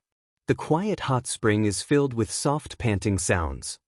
Every time she gasped for breath, her strength would decrease by a notch. The strength in her hands would decrease as well. Towards the end, Kotori's hands that were pressed against Wu Yan's palms can only be described as a pair. Kotori's pretty face is as red as a peach. Her forehead is secreting fine beads of sweat. As she gasps for breath, the beads of sweat slowly slide down her face and the tip of her nose, dripping into the hot spring. The air above the hot spring is filled with a faint body fragrance. Feeling her strength leaving her body, a strange desire is gradually attacking her. Kotori lowered her head and gasped for breath. From time to time, she'll let out a soft murmur. Her red eyes are starting to water. Wu Yen shook his head and laughed. He started looking forward to Kotori's reaction. If Kotori's already in such a sorry state when he touched her breasts, what would happen if he touched other parts of her body? Thinking of this, Wu Yen can't help but lick his lips. His hand's movement suddenly turned into a hand. Kotori's smooth body is now completely in his palm. Kotori clenched her teeth, trying her best to endure the strange feeling in her body. This feeling made Kotori panic because this is the first time she's felt this kind of desire. Kotori panted and looked at her big brother. She wanted to beg for mercy, but every time she tried to speak, her voice would turn into a heart-wrenching moan. Kotori didn't dare to open her mouth anymore. She could only use her eyes to express her pleas. But Kotori didn't know that her eyes were the most attractive part of her body. Her eyes were filled with confusion and pleading. Anyone who wasn't on guard against her face couldn't help but feel short of breath. Wu Yen quickened his pace and increased the intensity of his thrusts. Kotori's heart is filled with hatred. How can her brother treat her like this? It's fine if you take away her first kiss and she won't blame you for touching her. But I'm begging you, how can you ignore me and watch me embarrass myself like this? I should have changed to a black ribbon. Kotori doesn't know that Wu Yen is only bullying her in her sister mode. After all, a soft girl is easy to bully. As for the commander mode, Wu Yen doesn't have the guts to tease her yet because he doesn't want to die. Thus, Wu Yen can only take it slow, starting from sister mode. When the time comes, he will push Kotori down and she will have no choice but to accept the fact that she is in commander mode. This is why every time Wu Yen has bad intentions, he'll either take away her black ribbon or ask her if she has one. One has to admit that this method is very effective. At the very least, the sister mode Kotori can't refuse Wu Yen. She can only let Wu Yen do whatever he wants. As time passed, Wu Yen gradually grew dissatisfied. Narrowing his eyes, Wu Yen calmed himself down and started moving his hand upwards. Kotori's eyes widened, and her face was filled with panic. She sensed that the scorching hand was moving to a place that she absolutely couldn't accept. Her heart was pounding so hard that it could be faintly heard in the air above the hot spring. It was not hard to imagine how tense Kotori's emotions were. Please don't. Kotori can't speak anymore. She can only scream madly in her heart as the hand gets closer. She hopes that a certain kind werewolf can hear her. Unfortunately, Wu Yen doesn't know how to read minds. Finally, Wu Yan's hand covered the most private part of the Kotori. With a gentle flick of his finger, Kotori's tightly shut lips let out a moan. The sound is so pleasant that it made Wu Yan's blood boil. That one flick turned into a lot of flick. Ugh! A deadly electric current ran back and forth in Kotori's body, engulfing every cell in her body. Then, the deadly electric current turned into a deadly orgasm. Kotori raised her head with her mouth wide open. Her eyes flickered with the most erotic light. Looking at Kotori's expression, Wu Yen held his breath. He couldn't help but reach out with his other hand. Ignoring Kotori's flustered expression, he removed the towel from her body. When the white towel was removed from her body, Kotori's body was revealed. The pair of white bunnies he saw in a hurry in Wu Yan's bathroom entered Wu Yan's eyes. Oni-chan. Kotori couldn't help but cry out. Her body was completely exposed in front of Wu Yen. She was extremely embarrassed. However, Wu Yan's hand didn't stop moving. Kotori felt like she was in an abyss of fire. She couldn't save herself. She could only watch as her body writhed in front of Wu Yan's eyes. Finally, Kotori is within Wu Yan's grasp. Wu Yen couldn't wait any longer and he started rubbing Kotori's body. While rubbing Kotori's body, he bit down on one of her ears. Kotori let out a seductive moan. Her face was as red as water. She placed her hands on Wu Yan's upper and lower arms, but she couldn't exert any strength. From the outside, it looked like Kotori was the one driving Wu Yan's hand. Kotori kept moaning. The luxury called rationality was slowly collapsing. Kotori's voice uncontrollably became louder and louder, echoing throughout the space. To avoid attracting the attention of the two girls, Wu Yen lowered his head and he sucked on Kotori's lips. He also pried open her teeth and he searched for Kotori's flustered tongue. Then he started making love with her. The ambiguous atmosphere began to spread throughout the entire hot spring. Even the hot spring seemed to be shy. It began to accelerate the evaporation of heat, enveloping the two's entwined bodies, covering their embarrassment. On the other side, Toka, Yoshino, and Yoshino seemed to be really asleep. They didn't notice at all that there was a ripple that was enough to destroy the pure thoughts of the elves in front of them. When Wu Yen and Kotori's lips parted, their red eyes met. They started panting when they saw the look in each other's eyes. Wu Yen kissed Kotori's lips again. He let go of Kotori's thigh and held Kotori's breasts. He lifted her up and placed it between his legs. "No. Oniai-san." Kotori moaned. "Don't." "Here." Kotori's words made Wu Yen realize where they are. His mind cleared up. He bitterly smiled. There's nothing he can do. He stopped pressing down on Kotori's breasts and started to move his hands back and forth. Kotori's light panting sounds kept coming from the hot spring.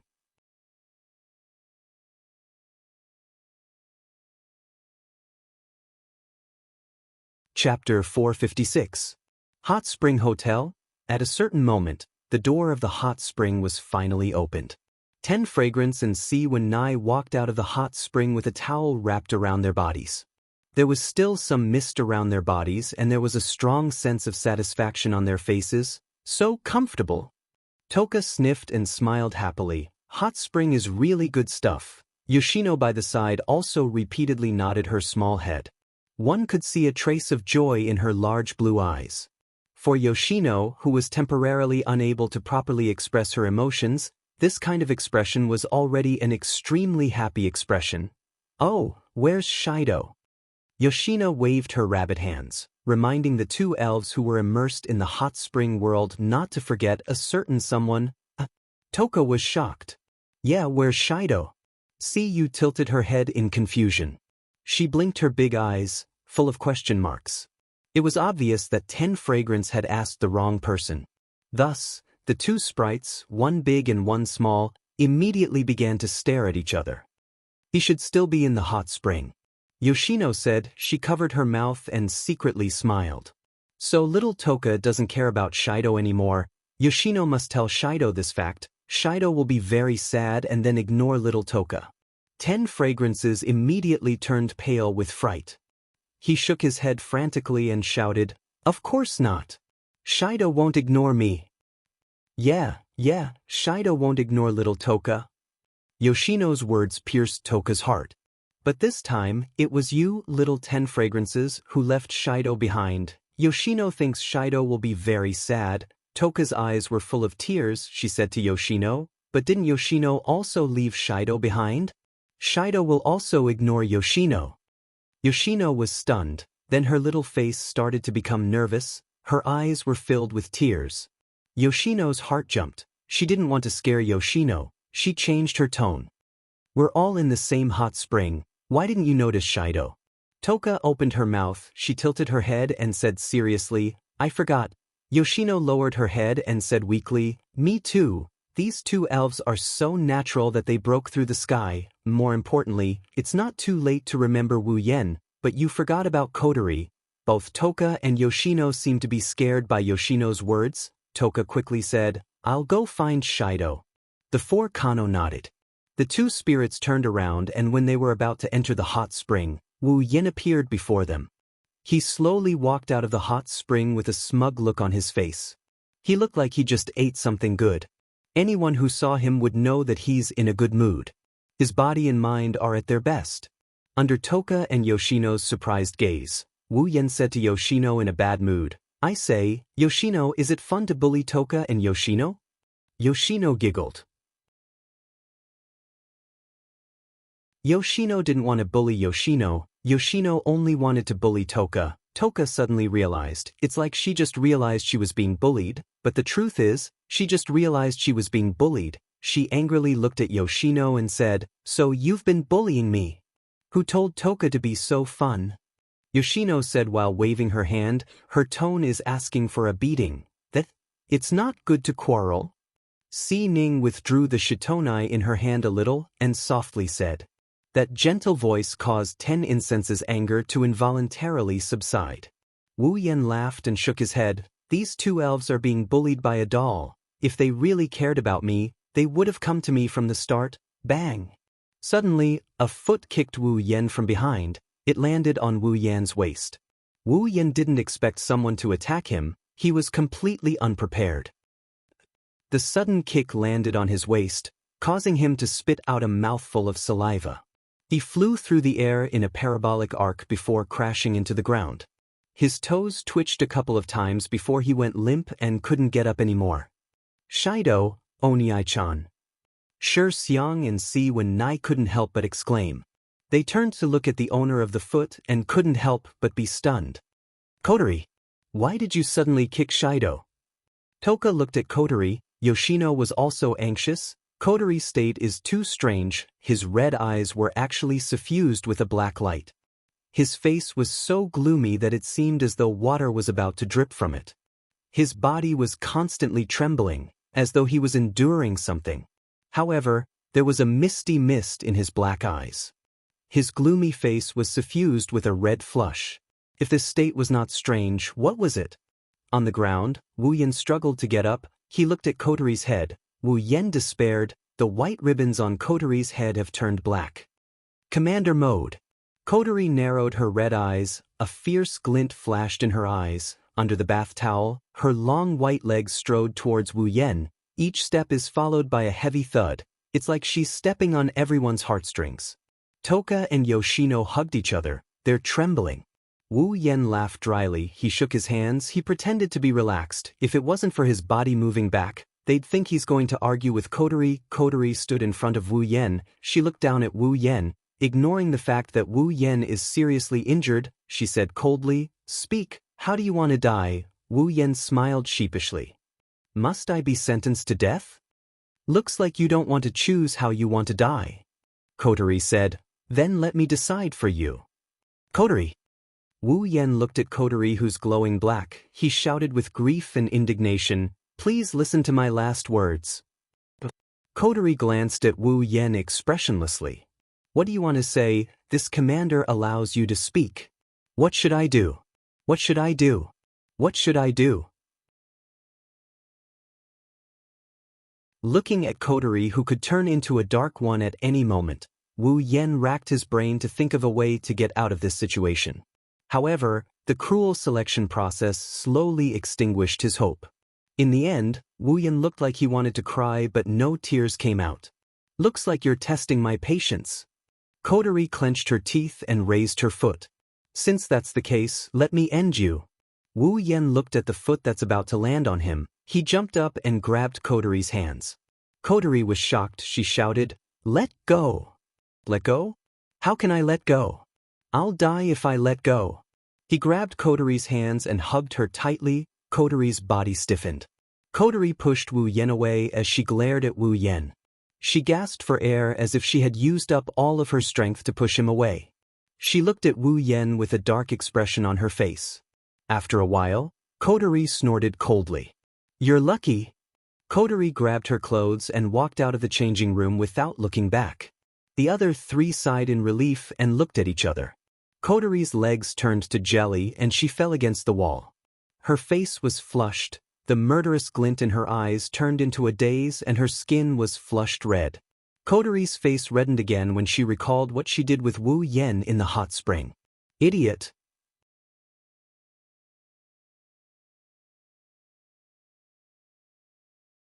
Chapter 457. The sky had darkened, and the night had surrounded the entire sky in darkness. The stars were slightly glowing, embellishing the black sky, making the color not so monotonous. Unfortunately, perhaps because it was a little superfluous, the moon did not appear in this beautiful scene. In the distance, a luxurious car drove over at an average speed, and soon stopped at the door of Wu He's house. All the doors were opened in a moment, and a man and 3 women also got out of the car, closed the door, and came to the gate. These 4 people were naturally Wu Yan's group who came back from the hot spring hotel.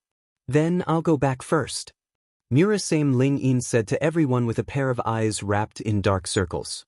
It had to be said that this time, Murasame Ling-in sacrificed a lot. Not only did she act as a driver, but she also didn't go to the hot spring. This was only secondary. More importantly, when Wu Yan's group was comfortably enjoying the hot spring, Murasame Ling-in was entertaining herself in the hot spring hotel alone for several hours, which was admirable. It wasn't until Murasame Rain drove away that everyone retracted their gazes. However, Yoshino raised his head and looked at the sky. There was a strange color in his big blue eyes. The big eyes reflected the scene of the night. The little starlight at this time seemed to enter Yoshino's big eyes, flashing frequently, which looked very beautiful. Catching a glimpse of this scene, Wu Yen, who was about to enter Wu He's house, stopped, looked at Yoshino sideways, and asked in confusion, "What's wrong?" Hearing Wu Yan's voice, Yoshino seemed to be awakened. She took back her eyes that looked up at the sky, and said with a little embarrassment, "That is very beautiful, beautiful?" Wu Yen raised his head and looked at the distant sky.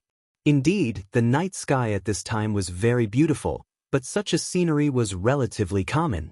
Compared with those real beauties, such as the beautiful scenery between the sky and the sea that he saw last time at the seaside of the Whirlwind Butler world, there was still some gap. Of course, Wu Yen did not say anything because of this. He could more or less guess why the four bunnies were behaving like this. Squatting down, Wu Yen touched the beautiful hat on Siyunai's head and said, "Haven't you seen it?" Being touched by Wu Yen on the head, Yoshino seemed to enjoy it very much. Her eyes narrowed slightly, and a happy blush appeared on her face as she whispered, "Yeah, I've never seen it before." Upon hearing this, not only Wu Yen, but even Toka and Kotori, who was still in commander mode, turned to look at the four genii at the same time with a pitiful expression on their faces. Yoshino is the spirit of ice and water. Every time it descends to this world, it will bring along a sky full of rain because of its special ice and water spirit power. Because of this, if Yoshino were to raise its head to look at the sky in the past, it would only see the same rain and clouds. Up until now, everyone still remembered that after Yoshino's power was sealed last night, when she woke up the next day, her face that always carried a bashful expression, when she saw the blue sky, just what kind of brilliant expression appeared on her face. From a certain point of view, Yoshino was really pitiful. Looking at Yoshino's blushing face, Wu Yen smiled and scratched Yoshino's nose. He said dotingly, "In the future, there will be a lot of time to see it." Yoshino raised his head and smiled. He nodded his little head. The crowd was able to sense that Yoshino's mood seemed to have become very happy. Thus, smiles involuntarily appeared on the crowd's faces. After rubbing Yoshino's head again, Wu Yen stood up and glanced at the door. He hesitated for a bit but didn't choose to enter. Instead, he turned to Kotori. "I say, Kotori, aren't you going to switch back to sister mode?" Wu Yen asked out of curiosity. To prevent Shirori from getting involved in unnecessary trouble, Kotori has always been reluctant to act like a commander in front of Shirori. This is why Wu Yen was able to bully Kotori back in the Itsuka family. Kotori snorted. She glanced at Wu Yen and she mumbled, "It's all because of you. What did you say?"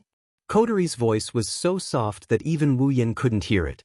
This made Wu Yen even more confused and curious. Kotori glared at Wu Yen and shouted, "I said it's none of your business." Kotori's shout caught Wu Yan's attention. Wu Yen felt like his head was struck by lightning. He felt dizzy and his eyes were spinning. Pursing her lips, Kotori swung her two red ponytails as she walked towards the door. She's cursing inside her heart. In her sister mode, she's so naive and cheerful. How could she have the nerve to come out and see Wu Yen after that dubious affair in the hot spring with him? "That's strange, Kotori." Toka held Wu Yan's ears and pouted. "She's like a different person." "No, she's like a different person. In a sense, she's a different person." Kotori followed Wu Yen, Toka, and Yono into Itsuka's house. They pushed open the door and the three girls greeted them with a sweet, "I'm back." Shirori came down from upstairs as well. "You're all back?" Shirori looked at everyone with a warm smile. "Did you have fun in the hot spring?" Ju Xiang and Si Wan nodded vigorously. It could be seen that they were indeed very happy. After all, something as enjoyable as a hot spring was something the two of them could never enjoy in the past. In the past, the two of them only had to constantly be chased and run away. Of course, Shirori didn't know all of this, but as long as everyone was happy, it was fine. Shirori quickly noticed Kotori's difference and asked with some doubt, "Kotori, why are you wearing a black ribbon?" "Here it comes," Kotori sighed. Then she showed a bright and innocent smile, just like when she wore the white ribbon. She came to Shiori's side and hugged her arm. "Sister, my ribbon got wet in the hot spring." "I see," Shiori nodded in agreement. Wu Yen, who knows the situation, felt a chill down his spine. He looked at Kotori's innocent smile and the black ribbon on her head. After confirming that this is indeed commander mode, Wu Yan's lips twitched and he turned his head away in an awkward manner. The one acting like a spoiled brat is the same face as before. However, when he thought of Kotori's commander mode, he couldn't stay calm. It's hard to believe that commander mode Kotori would act like a spoiled brat. It's a good thing Kotori didn't know what Wu Yen was thinking. Otherwise, he would have been sentenced to jail for sure.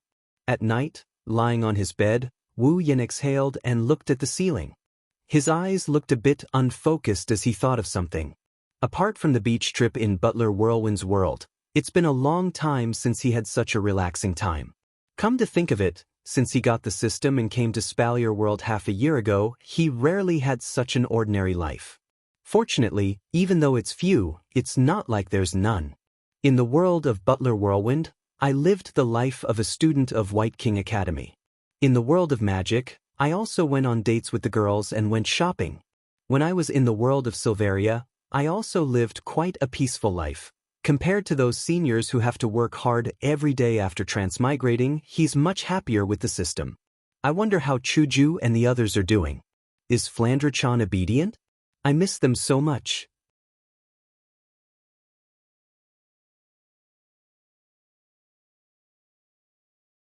Chapter 458.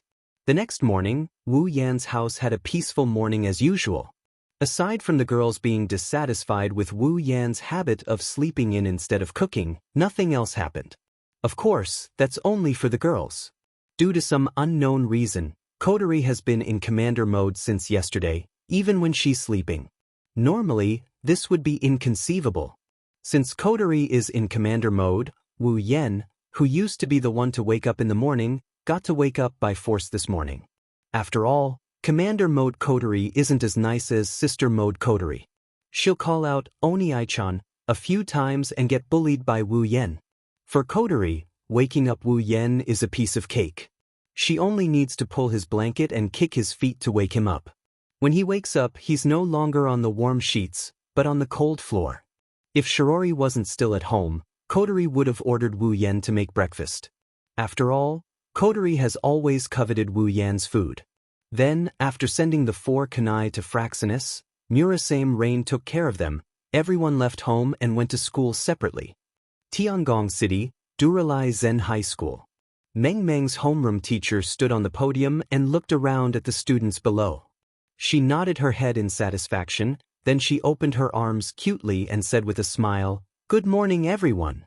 Today, there will be a transfer student coming." Hearing this, the students looked at each other, not knowing what to say. Some time ago, there was already a Itsuka Shido and a Night Blade God Toka in the class. Now, in just a few days, there was another transfer student. Since when were there so many transfer students? Shiori, Toka, and Tabichi Origami didn't know what's going on. Only Wu Yen, who was sleeping at the last row, opened his eyes when he heard this. He lifted his head and looked at them. A transfer student? At this time? His consciousness slowly returned to his mind. Narrowing his wine-red eyes, he turned towards the classroom door. He bitterly laughed inside. The transfer student after Toka, in the original work, other than her, who else could it be? Come in." As the homeroom teacher's voice rang out, the voices of everyone in the class weakened. Under everyone's gazes, the classroom door was slowly opened.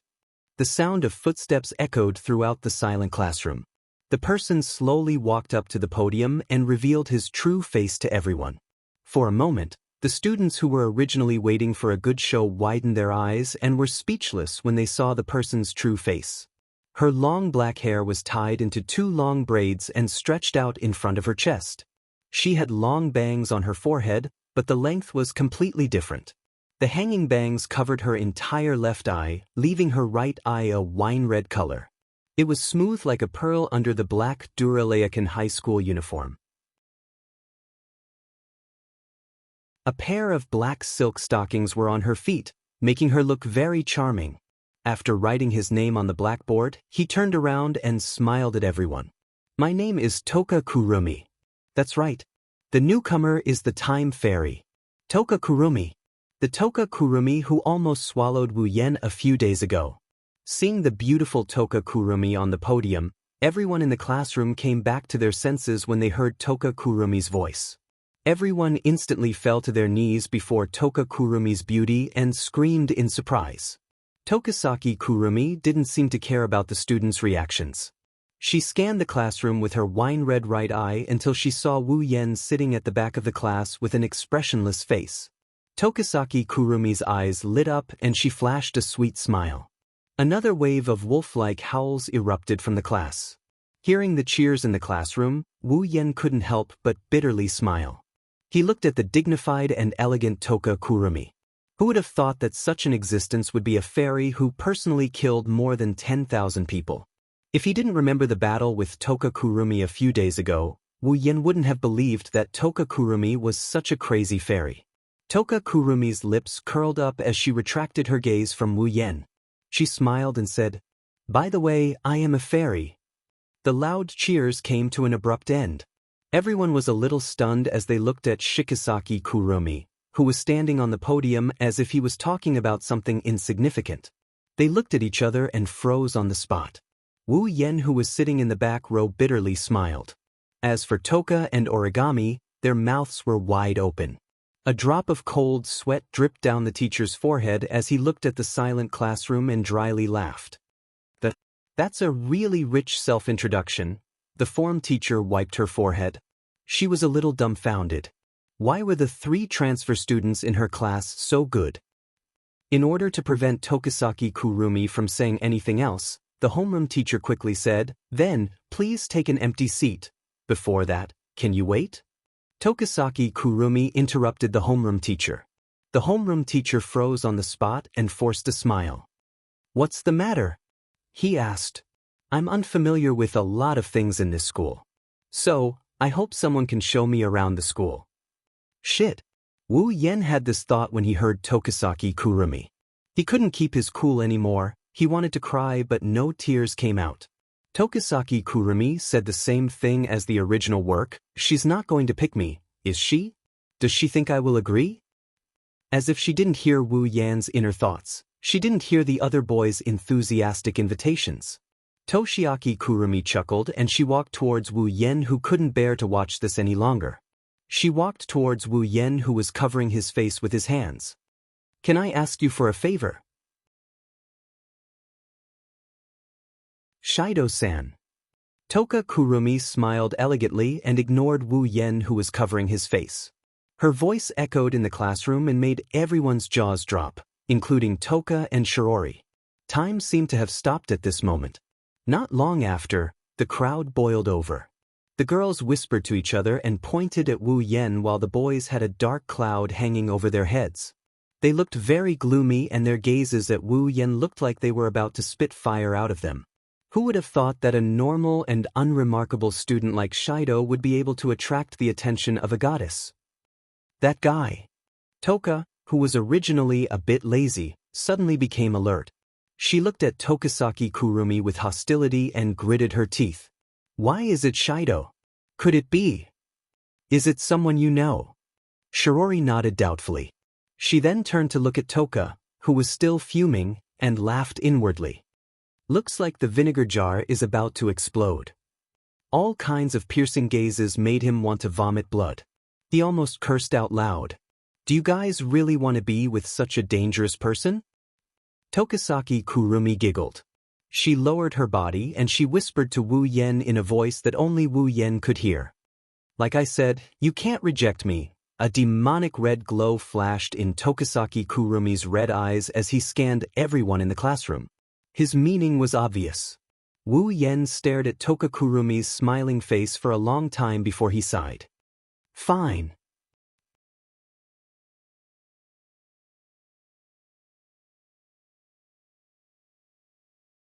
Chapter 459.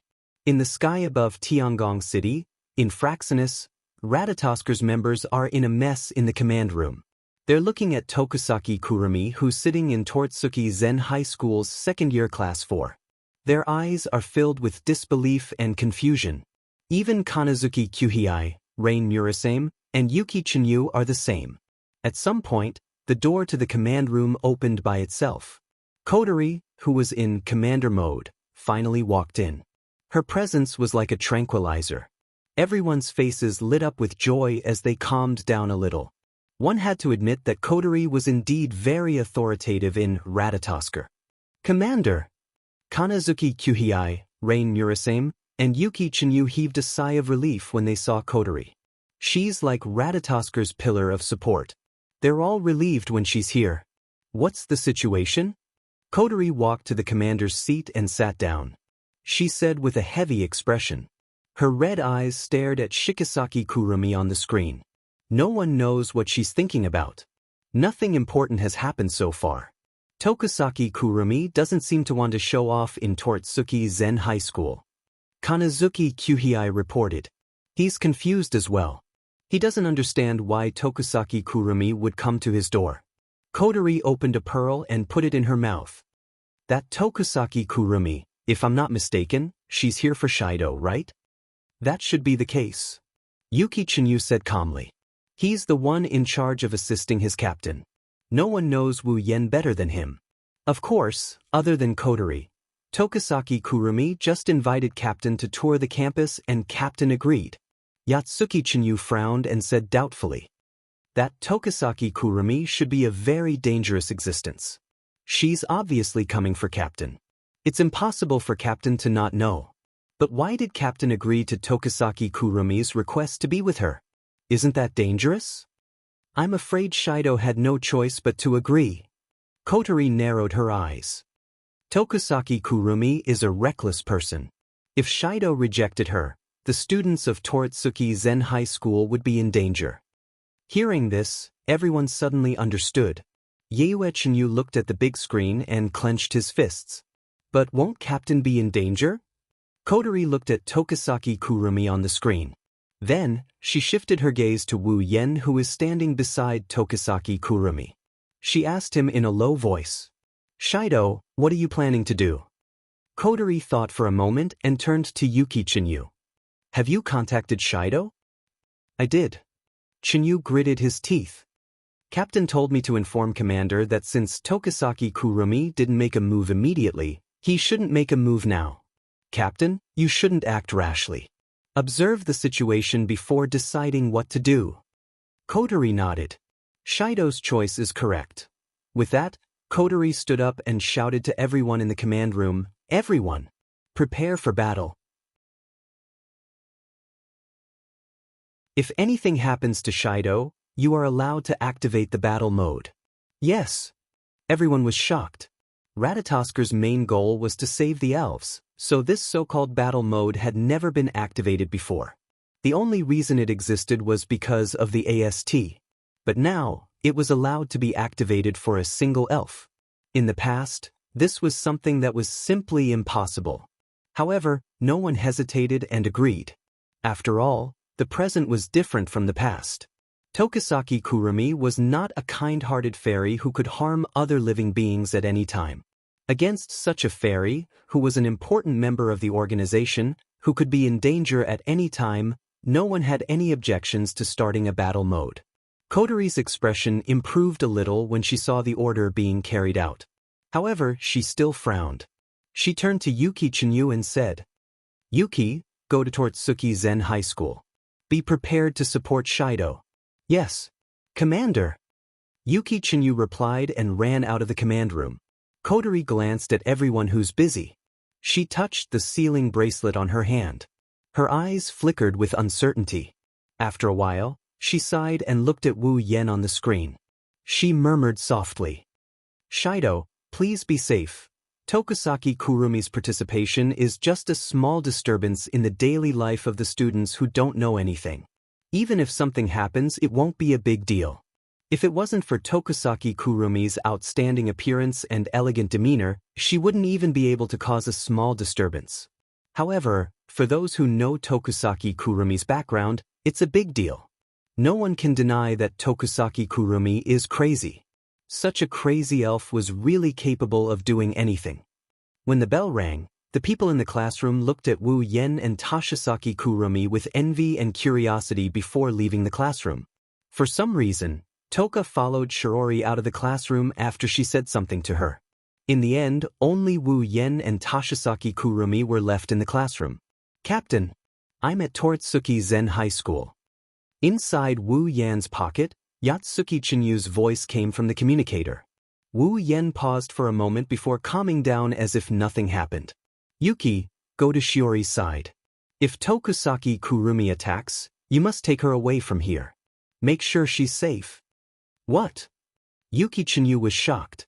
But, Captain, you don't have to worry about me. Wu Yen spoke to the communicator in his pocket in a very small voice. If I can't handle it, then you can't handle it either. The communication device went silent after Wu Yan's words. After a while, Yuki Chinyu's voice came again. I got it, Captain. Then, the signal from the communication device was cut off. Exhaling, Wu Yen stood up and he rubbed his forehead as he approached Tokusaki Kurumi. He walked over as well. Sorry to trouble you, Shido-san. Please take care of me. Tokusaki Kurumi tilted her head as if she didn't know Wu Yen at all. She spoke in a flat tone. All right. Wu Yen sighed. Let's go. Hearing Wu Yan's answer, Tokusaki Kurumi smiled and tapped her cheek. She narrowed her eyes and followed Wu Yen out of the classroom.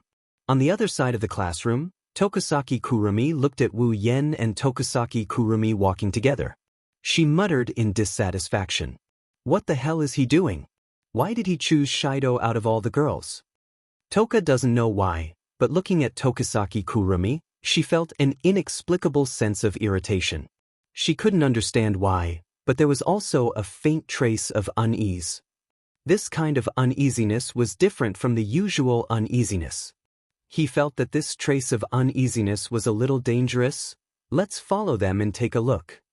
Toka thought, but then she stopped and remembered what Shiori said to her. If you push a guy too hard, you'll make him hate you, hated by Shirdao. 10 Fragrance pouted and paced back and forth. After a long time, she stomped her feet and pouted with dissatisfaction before walking in another direction.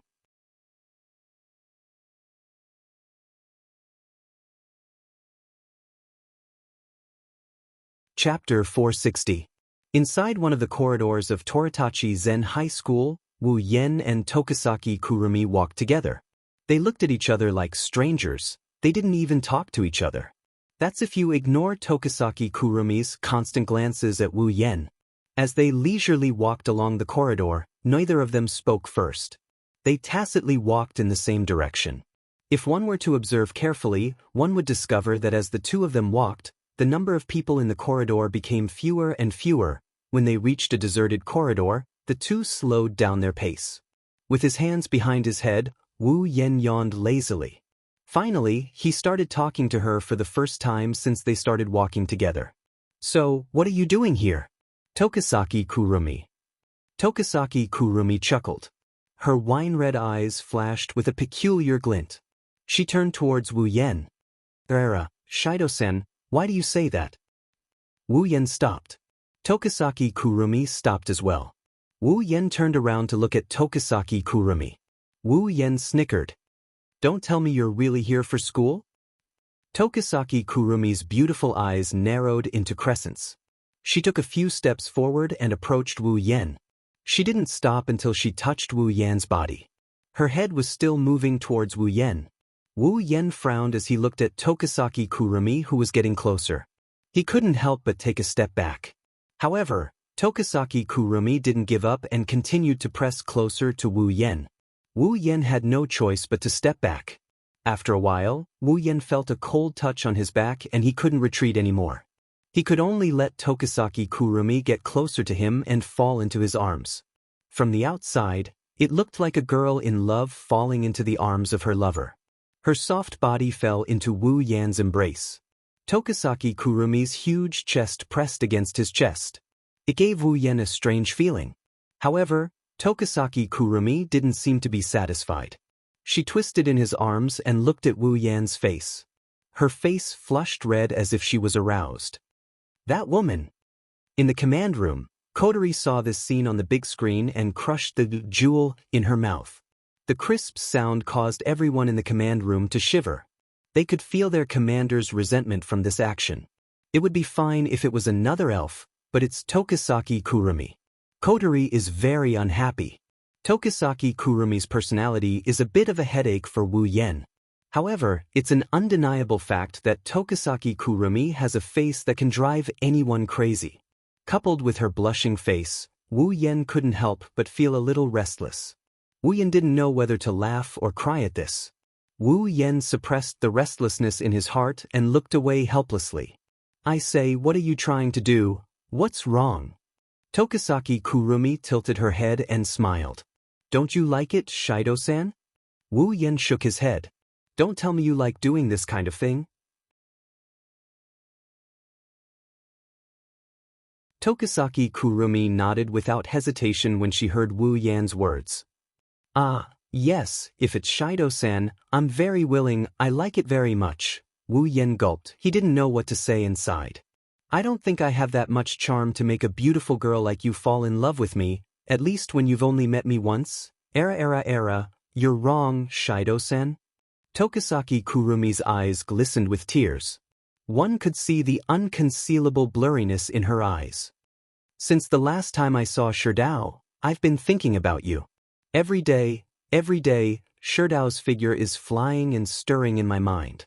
It's driving me crazy. I can't hold back my longing for you any longer. Tokisaki Kurumi wrapped her arms around Wu Yan's neck. She leaned forward and she said in a seductive voice, That's why I came to find you.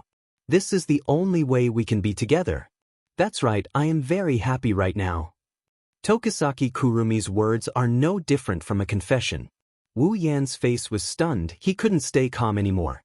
Even though he has about 10 wives, words of love like this are impossible to hear from Chuju, Mikoto, and the others. This is Wu Yan's first time in a situation like this. It's also his first time being confessed to. Wu Yan is at a loss of what to do. He's behaving like a pure and innocent little boy. No one would have guessed that this guy already has a wife, and 8 of them at that. Moreover, Tokisaki Kurumi's body kept moving closer to his as she spoke. Even a real gentleman wouldn't be able to hold himself back, let alone a fake gentleman like Wu Yan. Wu Yan could only hold back the evil fire in his heart. His face was red as he leaned against the wall like a little girl who was violated. He was about to cry. Of course, Wu Yan was having a good time, but a certain arrogant girl with 2 ponytails in the command room almost went berserk. Just like Wu Yan, she was also holding it in. Her face was red as well. Seeing Wu Yan's reaction, Tokisaki Kurumi found it very interesting. Her body moved closer to Wu Yan's chest as if she was trying to squeeze herself into Wu Yan's body. Hey, Shido-san. Tokisaki Kurumi smiled. Can you agree to my request? And the smile on Tokisaki Kurumi's face turned a little sinister at this moment.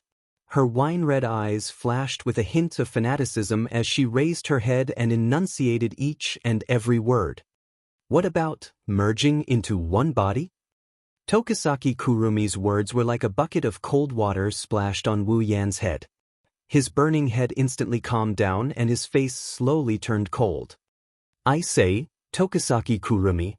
Wu Yan looked at Tokisaki Kurumi and said in a deep voice, Are you joking? I'm very serious, Shido-san. Tokisaki Kurumi's eyes were filled with fanaticism and infatuation. She said to Wu Yan, As long as Shido-san accepts me and becomes one with me, we can be together every day. Tokisaki Kurumi's words were like an invitation to give her body to the other party. If it was someone else, they would have been infatuated with her words. However, Wu Yan knew that the becoming one Tokisaki Kurumi mentioned was different from the becoming one between a man and a woman. Tokisaki Kurumi really meant what she said. She wants to merge with Wu Yan. In other words, she wants to devour him. Tokisaki Kurumi never forgot that Wu Yan had an immortal body. He had endless time and the ability to fulfill her wishes. Therefore, Tokisaki Kurumi really fell in love with Wu Yen. However, it was a crazy love. This love is too heavy, it's too heavy for anyone to accept, including Wu Yen. Do you think I will accept it? Wu Yen looked at Tokisaki Kurumi's dazed eyes and asked. The fanaticism on Tokisaki Kurumi's face instantly disappeared. Tokisaki Kurumi chuckled and let go of Wu Yen. She walked forward. Shido-san, let's continue walking around the campus. Wu Yen was confused when he saw Tokisaki Kurumi walking away. He could only follow her helplessly. Tokisaki Kurumi covered her mouth and chuckled. I told you, you can't reject me.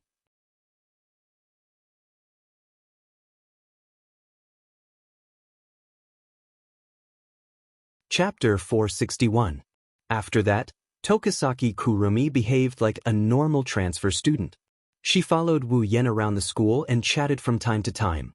She didn't mention anything about what happened before, it's as if she's a different person.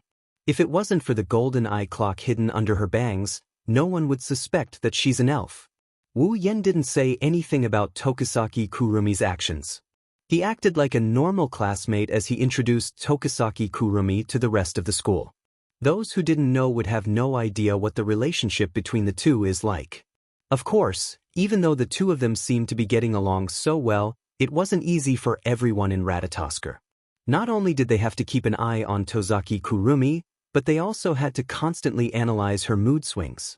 They also had to be on guard all the time and prepare a plan to deal with her at any time. Today's work was more tiring than any other day they've spent in the past. As for Kotori, she's lost count of how many pearls she chewed. She feels like she's being played by Tokisaki Kurumi. While she's on guard, Tokisaki Kurumi is leisurely strolling around the school. It's infuriating. This situation persisted for an entire day until the sun set and the sky was completely covered by dusk. Only then did the two of them end their long school trip. At the entrance of the school, Wu Yen looked at Tokisaki Kurumi standing in front of him with an elegant smile on her face. She's carrying a backpack. She's especially dazzling under the dusk. If he could, he really hoped that Tokisaki Kurumi would always be this calm. I've really troubled you today, Shido-san? Tokisaki Kurumi tilted her head and smiled. I'm having a great time. Wu Yen looked at Tokisaki Kurumi seriously. Tokisaki Kurumi returned a beautiful smile to prove that she's having a great time. Wu Yen could only sigh.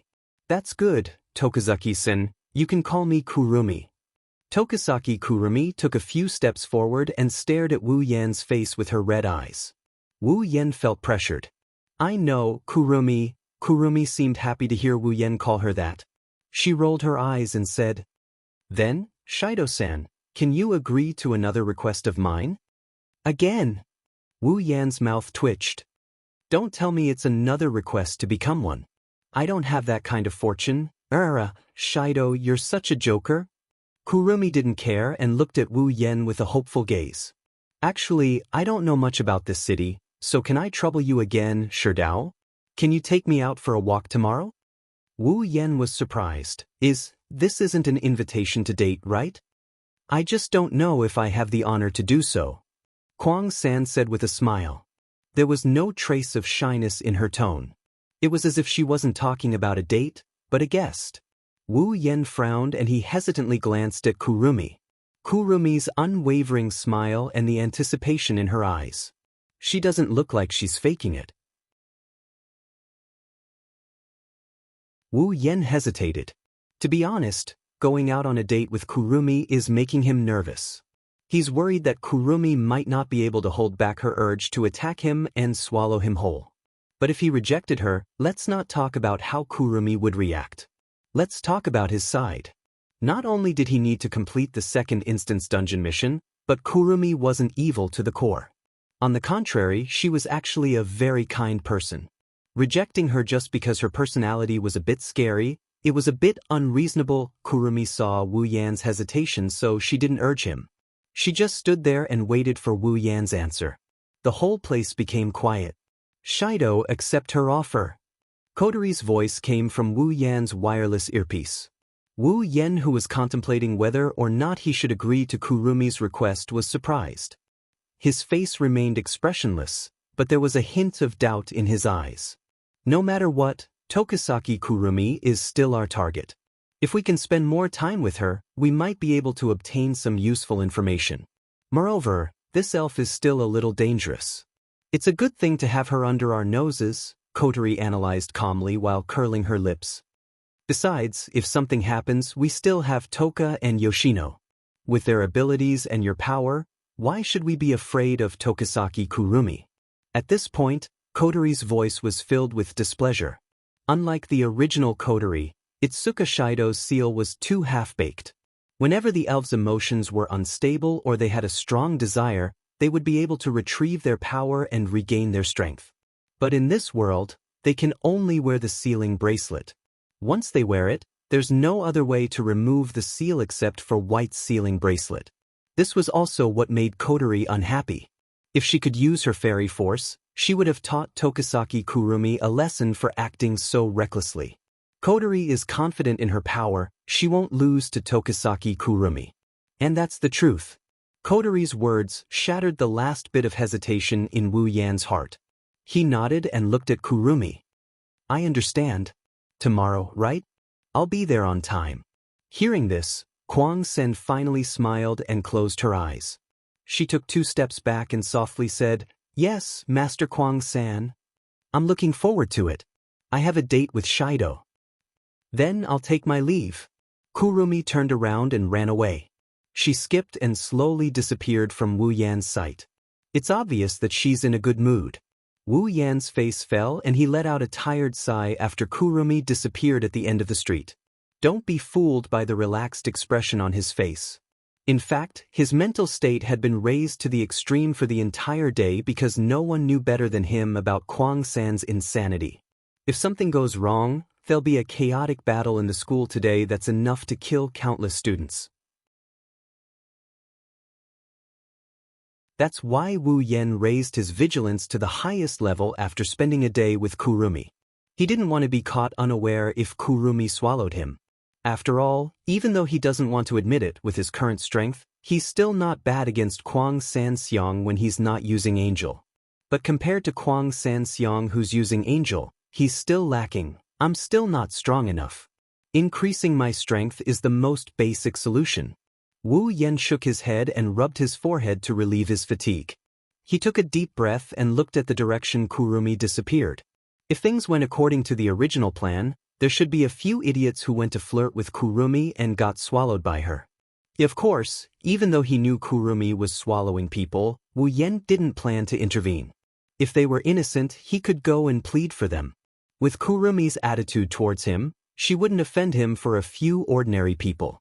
However, Wu Yen wouldn't be so kind as to save those scumbags who came to his door. Just because he has the name Itsuka Shido doesn't mean he is Itsuka Shido. He doesn't have a compassionate heart. He has killed a lot of people himself, he can save innocent people if he wants to. But if it's someone who deserves to die, he's not going to stick his nose in their business. Let's think about tomorrow's date.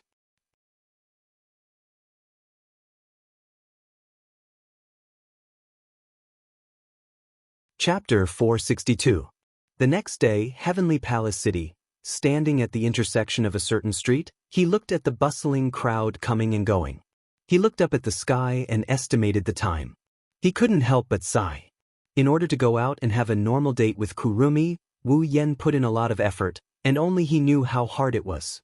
Not only because of the process of the date, but more importantly, Toka. In the original work, the protagonist also had a date with Kurumi, but that date, in Wu Yan's view, was more appropriate to call it a day of suffering than a date. Because in the original work, it wasn't only Kurumi who went on a date with the protagonist, but also Toka and Yuichi Origami, for various reasons, also went on a date with the protagonist. In other words, in the original work, the protagonist went on a date with 3 girls on the same day. It sounded like a perverted idea, but after truly enjoying it once, I realized that it was nothing more than torture. Not only did I have to take care of all 3 aspects, I also had to prevent the 3 girls from meeting each other in case a fire broke out in my backyard. In the original novel, the date between the protagonist and the three girls fully demonstrated the truth of, this world is really small. Even though Heavenly Palace City was so big, the three girls had passed each other back and forth countless times. This made the protagonist try his best to smooth things over and exhaust himself. But in the end, he still met them, although Yuichi Origami has nothing to do with him here, and it's impossible for her to invite him on a date. He didn't want to follow the tragic path of the protagonist in the original work. As for Toka, Wu Yen put in a lot of effort. Not only did he play with her for the whole night, but he also cooked for the whole night, almost making Wu Yan's true ancestor body collapse. Fortunately, in the end, Toka was satisfied and didn't bother him this morning, allowing him to get away smoothly. Otherwise, Wu Yen wasn't sure if Toka would suddenly want to follow him and let him experience the same thing as the protagonist in the original work. Of course, Kotori definitely contributed a lot to this. After all, he was with Kurumi today, and if something went wrong, they might get into a fight. If that happens, he would need Toka's help. Kotori spent a lot of time talking to Toka about Ratatosker and the elves, letting Toka know what Wu Yen did for the elves. This made Toka very moved, perhaps because she thought of the scene where Wu Yen saved her. It made Toka sympathize with Kurumi, who was also an elf. So when Kotori asked for Toka's help in times of need, Toka readily agreed. This made Wu Yen almost burst into tears. Sure enough, having a sister who can do and in all kinds of ways is a very happy thing. Moreover, with Toka's feelings for Wu Yen, even if she was jealous, she wouldn't just watch Wu Yen die. Not to mention, Toka understood the situation very well, so it was reasonable for her to agree. As for Yoshino, her original words were, "Yoshino will do whatever Brother Shido says." And so, Wu Yen stood here, waiting for Kurumi's arrival. Without a doubt, compared to the protagonist in the original work, Wu Yen was much happier. "Shido, you really don't need our support? There are many experts in this field in Ratatosker," Kotori said to Wu Yen through the radio for the umpteenth time. She sounded very confident in those so-called experts, which made Wu Yan's heart ache a little. "I really don't need it." Wu Yen firmly rejected Kotori's offer. He really didn't know where the shrewd Kotori got her confidence from to have such high hopes for those so-called experts. "Then be careful," Kotori said helplessly. "But she's not worried about her brother's abilities. At least, there are 2 elf girls who have been successfully conquered, right? Or perhaps, there are 3. After an unknown amount of time, Kurumi's figure finally appeared at the end of the street. She slowly walked towards Wu Yen, causing Wu Yen to look up. The moment Kurumi appeared, everyone on the street stopped in their tracks. Their eyes couldn't help but be attracted to her. Even some girls couldn't help but glance at her. It could be seen that at this moment, Kurumi had become the focal point of the scene. Her remaining wine-red right eye saw Wu Yen on the other side of the street. Her entire eye lit up and a dazzling smile appeared on her face. Everyone who was looking at Kurumi was stunned. She acted like she didn't notice anything and walked towards Wu Yen. "I'm really sorry for making you wait." Kurumi stood in front of Wu Yen and smiled at Wu Yen. She bowed and apologized. "I didn't wait that long." Wu Yen shrugged and said casually, "Plus, in a situation like this, isn't it normal for a guy to wait for a girl?" "Allah, Sherdao is really a gentle person." Kurumi's mouth curved into a smile. She seemed to be very satisfied with her answer. "So, Shido, where should we go?" Kurumi looked at Wu Yen with an expectant gaze. Wu Yen couldn't help but feel a bit embarrassed. He bitterly smiled and sighed. If only Kurumi was always like this. He didn't know how many times he lamented in his heart. He scratched his face and then he laughed awkwardly. If you don't mind, let's go to the zoo." "That idiot!" Kotori cursed in the command room. She shouted into the radio, "Are you a kid? It's a date. Why go to the zoo?" Wu Yen turned a deaf ear to Kotori's words. He looked at Kurumi and he waited for her reply without saying anything. Kyuhei Kanazuki and Rain Murasame shook their heads. They thought Wu Yen made a stupid decision. A date like a movie theater, an amusement park, or even a concert is the wisest choice. Isn't the zoo a place to bring a kid? However, what happened next made everyone's jaws drop. Their jaws almost hit the ground. Kurumi's eyes lit up, a faint look of excitement appeared on her face. She looked like Toka who saw a delicacy, Mikoto who saw a Gouda, and Ikaros who saw a watermelon. There was a deep blurred look on her face. In the command room, the people who saw this scene through the big screen were stunned. They looked at each other in dismay. "Ha, did I make things difficult for you?" Wu Yen lowered his head and said in an embarrassed tone, "I'm sorry, I like animals, so if you don't like it, we can go somewhere else. There's no need." Kurumi interrupted Wu Yen. She looked anxious as if she's afraid they can't go to the zoo. "The zoo is great, let's go to the zoo." Everyone in Ratatoskr opened their mouths in an O shape. They couldn't react. Looking at her anxious expression, they couldn't stay calm. Is this still the arrogant Tokisaki Kurumi?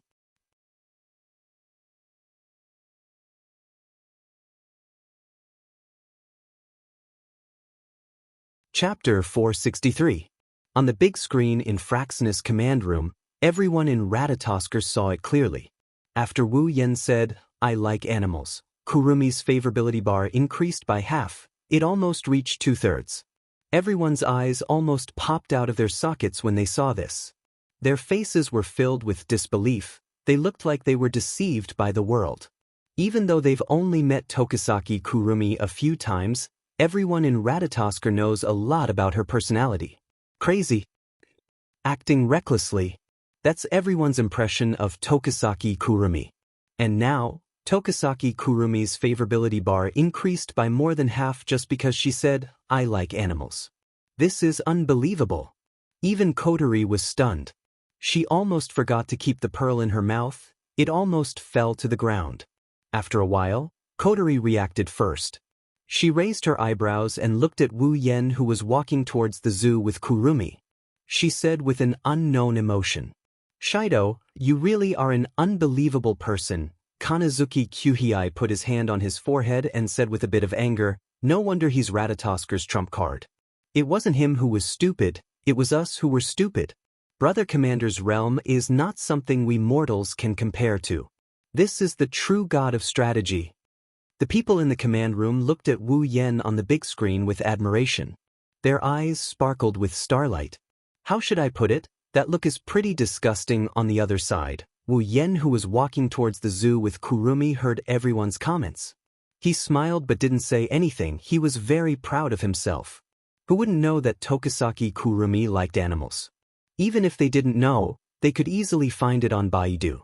With such an obvious entry point, if they didn't make good use of it, they might as well just bang their head against the wall and die. One must know that in the original work, because a few people bullied a cat, Kurumi went berserk and sent those people to hell. From this, one could see how much Tokisaki Kurumi liked small animals. Wu Yen isn't going to let go of such a hobby. It would be best if he could max out Kurumi's favorability and make her put on the sealing bracelet. That way, he would be able to complete his mission. The first part of the plan is still normal and smart, but the latter part is already at the level of fantasizing. Heavenly Palace City, Wu Yen and Kurumi appeared at the entrance of a zoo.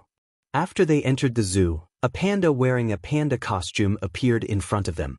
Under Kurumi's confused gaze, the panda passed the ice cream to Wu Yen. Then he walked away like a worker at a zoo.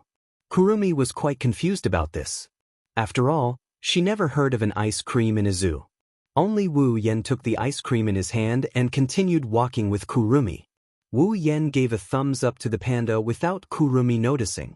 The panda also saluted Wu Yen. Phew! The panda didn't relax until the two disappeared from sight. He took off his panda mask and revealed a very beautiful face. It's Yeue Chinyu. It's really not an easy job to eliminate all the bad treatment of animals in the zoo. Captain really knows how to torture people. Yeue Chinyu bitterly smiled. How could he know that if Kurumi saw the scene of animal abuse, the zoo would become a bloodbath? That's why Wu Yen ordered him to solve it in advance. Of course, Kwang-san didn't know about this. At this moment, she was happily looking at the little lambs in the pen. Her face blushed a little. She looked just like an ordinary girl who loved animals. Only at this moment did Kwang-san express her true feelings. Here you go. Wu Yen handed the ice cream to Kurumi and smiled. He was more or less amused. Who would have thought that Kurumi would act like this in front of those animals? For me? Kurumi doubtfully took the ice cream and said, What about you, Sherdao?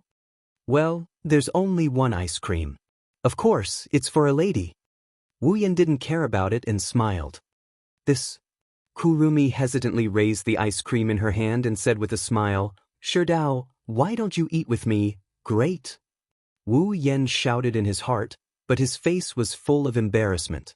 He said, Is that okay? Era. Kwang-san rubbed her face and blushed. If it's Sherdao, scratching his head, Wu Yen shrugged with a grin. He started eating the same ice cream as Kurumi. Kurumi smiled back at him. The scene of the two eating the same ice cream made them look like a loving couple. The people in the command room couldn't help but admire the pair. At this time, on the edge of the fence, a few shepherd dogs ran over from not far away. They circled around the fence and barked nonstop, attracting Kurong-san's attention. Seeing this, Wu Yen couldn't help but smile. He bent down and clapped his hands. He called a shepherd dog softly, Come here. Come here. Seeing Wu Yan's action, Kurumi was startled. She nervously looked at the shepherd dog, as if she was expecting it to come over. The shepherd dog seemed to be hesitating. It paced back and forth not far away. After a while, it slowly took a step and walked towards Wu Yen. Seeing the shepherd dog coming, Kurumi became even more nervous. She held her breath, as if she was afraid that her breathing would scare the shepherd dog away. As time passed, the shepherd dog finally got close enough to Wu Yen to lick his palm. Wu Yen laughed out loud and rubbed its head. After rubbing its head, the shepherd dog finally let down its guard and started barking. Honestly, this shepherd dog is pretty cute. Kurumi was so excited that her face turned red. She quickly squatted down and looked at the shepherd dog in front of her. She tilted her head. A trace of excitement could be seen on her face. It can be seen that Kurumi really liked animals. Wu Yen was observing Kurumi's performance. He smiled and turned his head towards Kurumi. Why don't you touch it too? Kurumi was startled.